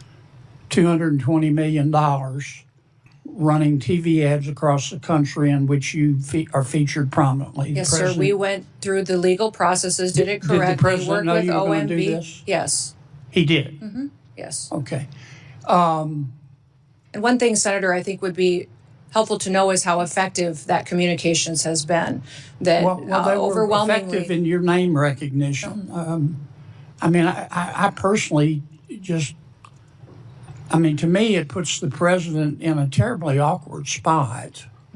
And and I'm not saying you're not telling the truth. It's just hard for me to believe, knowing the president, as I do, that you said, Mr. President, here's some ads I've cut, and I'm going to spend. See, Trump's trying to make himself look good and her look bad, and using this guy as proxy. $220 million running them, that he would have agreed to that.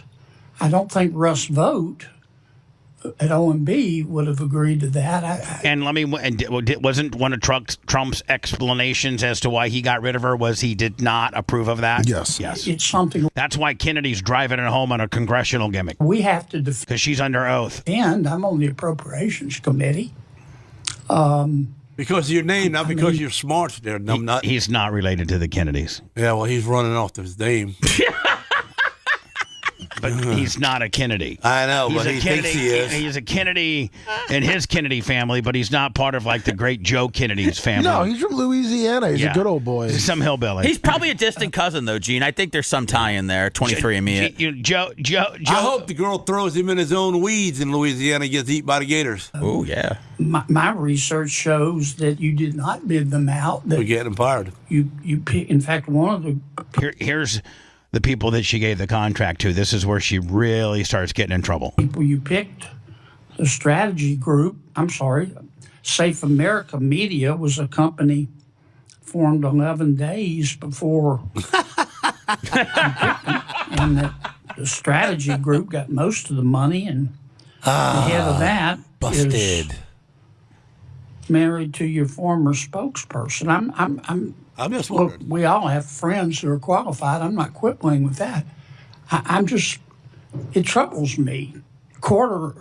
A fifth to a quarter of $1 billion of taxpayer money when we're scratching for every penny and we're fighting over rescission packages. But it's okay to blow up $1 billion a day in the war across the ocean.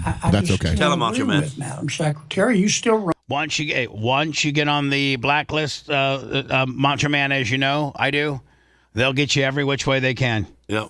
And then they wanted her out. And then running those ads. No, Senator, I did not have anything to do with picking those contractors. I know politicals at the Department of Homeland Security did. I understand. Are you Rear still running officials those followed ads? the competitive bid process. Are you still running those ads? I think the ads are due to end here in March. I think within a week or two. I'm not sure of the update.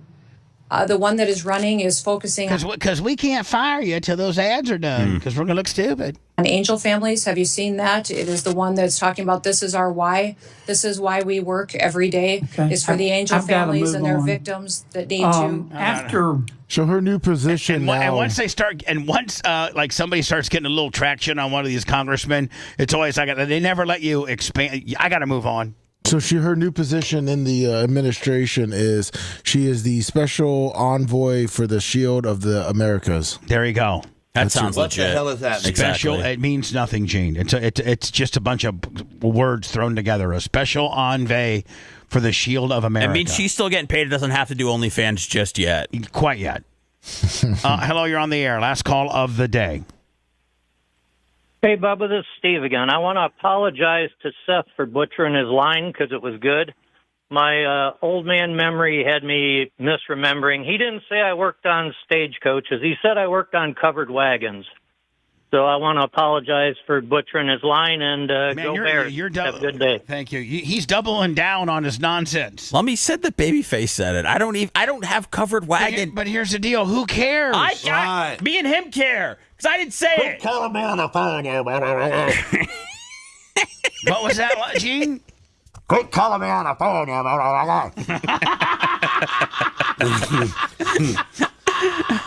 I know you need that more now than ever. Stop calling me on the phone, you mother.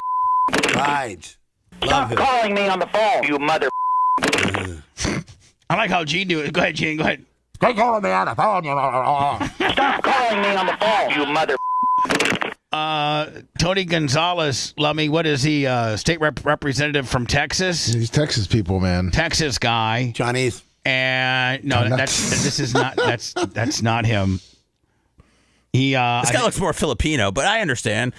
Filipino. You know what? If I made enough money to have my face plastered on a big screen, I'd fix my ears. Yep. Yeah. I hear that. This guy needs an ear fix. Developments in the scandal involving a Jesus Christ San Antonio congressman. In a new interview today, Tony Gonzalez admits to an affair. What happened to the real rugged newscasters? Is that dude an AI?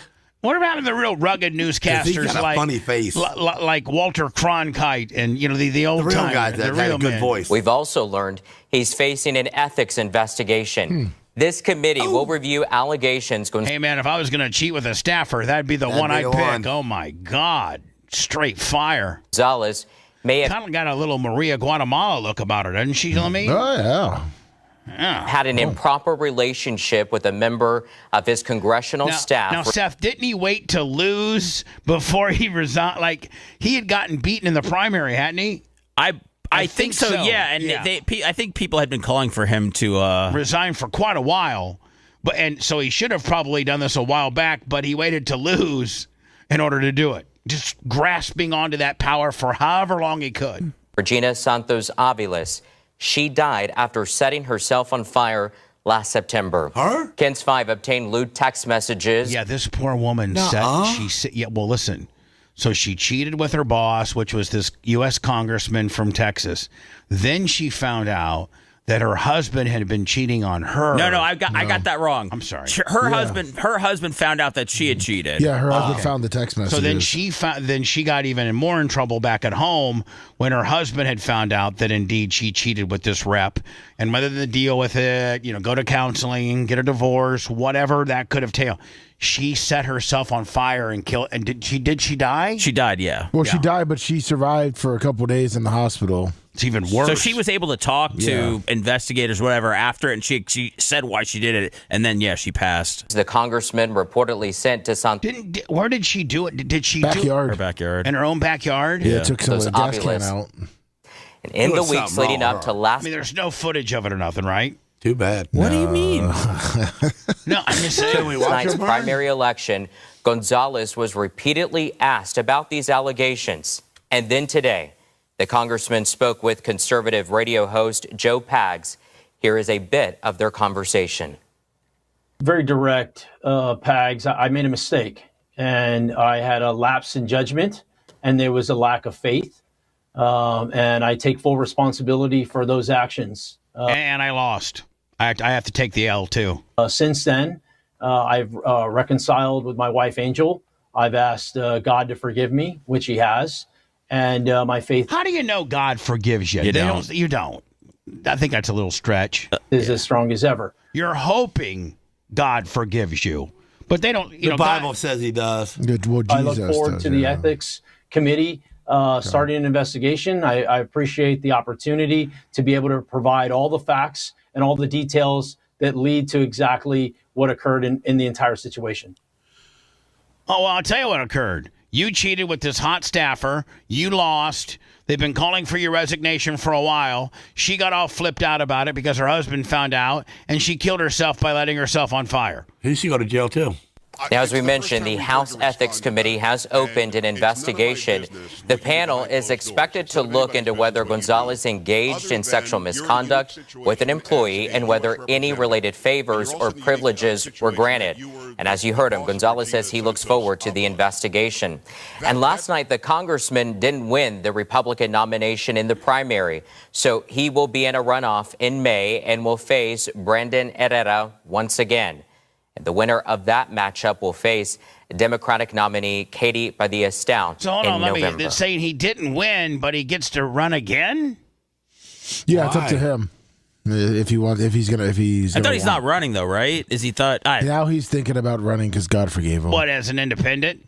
No, as a Republican. But he didn't win the primary. Those commercials are gonna be great though. God forgave me, so you should too. But let me, Tony G. I got to get going because I do have to get going. But let me, if you lose the primary, then that means you're not the candidate for the general. How do they have?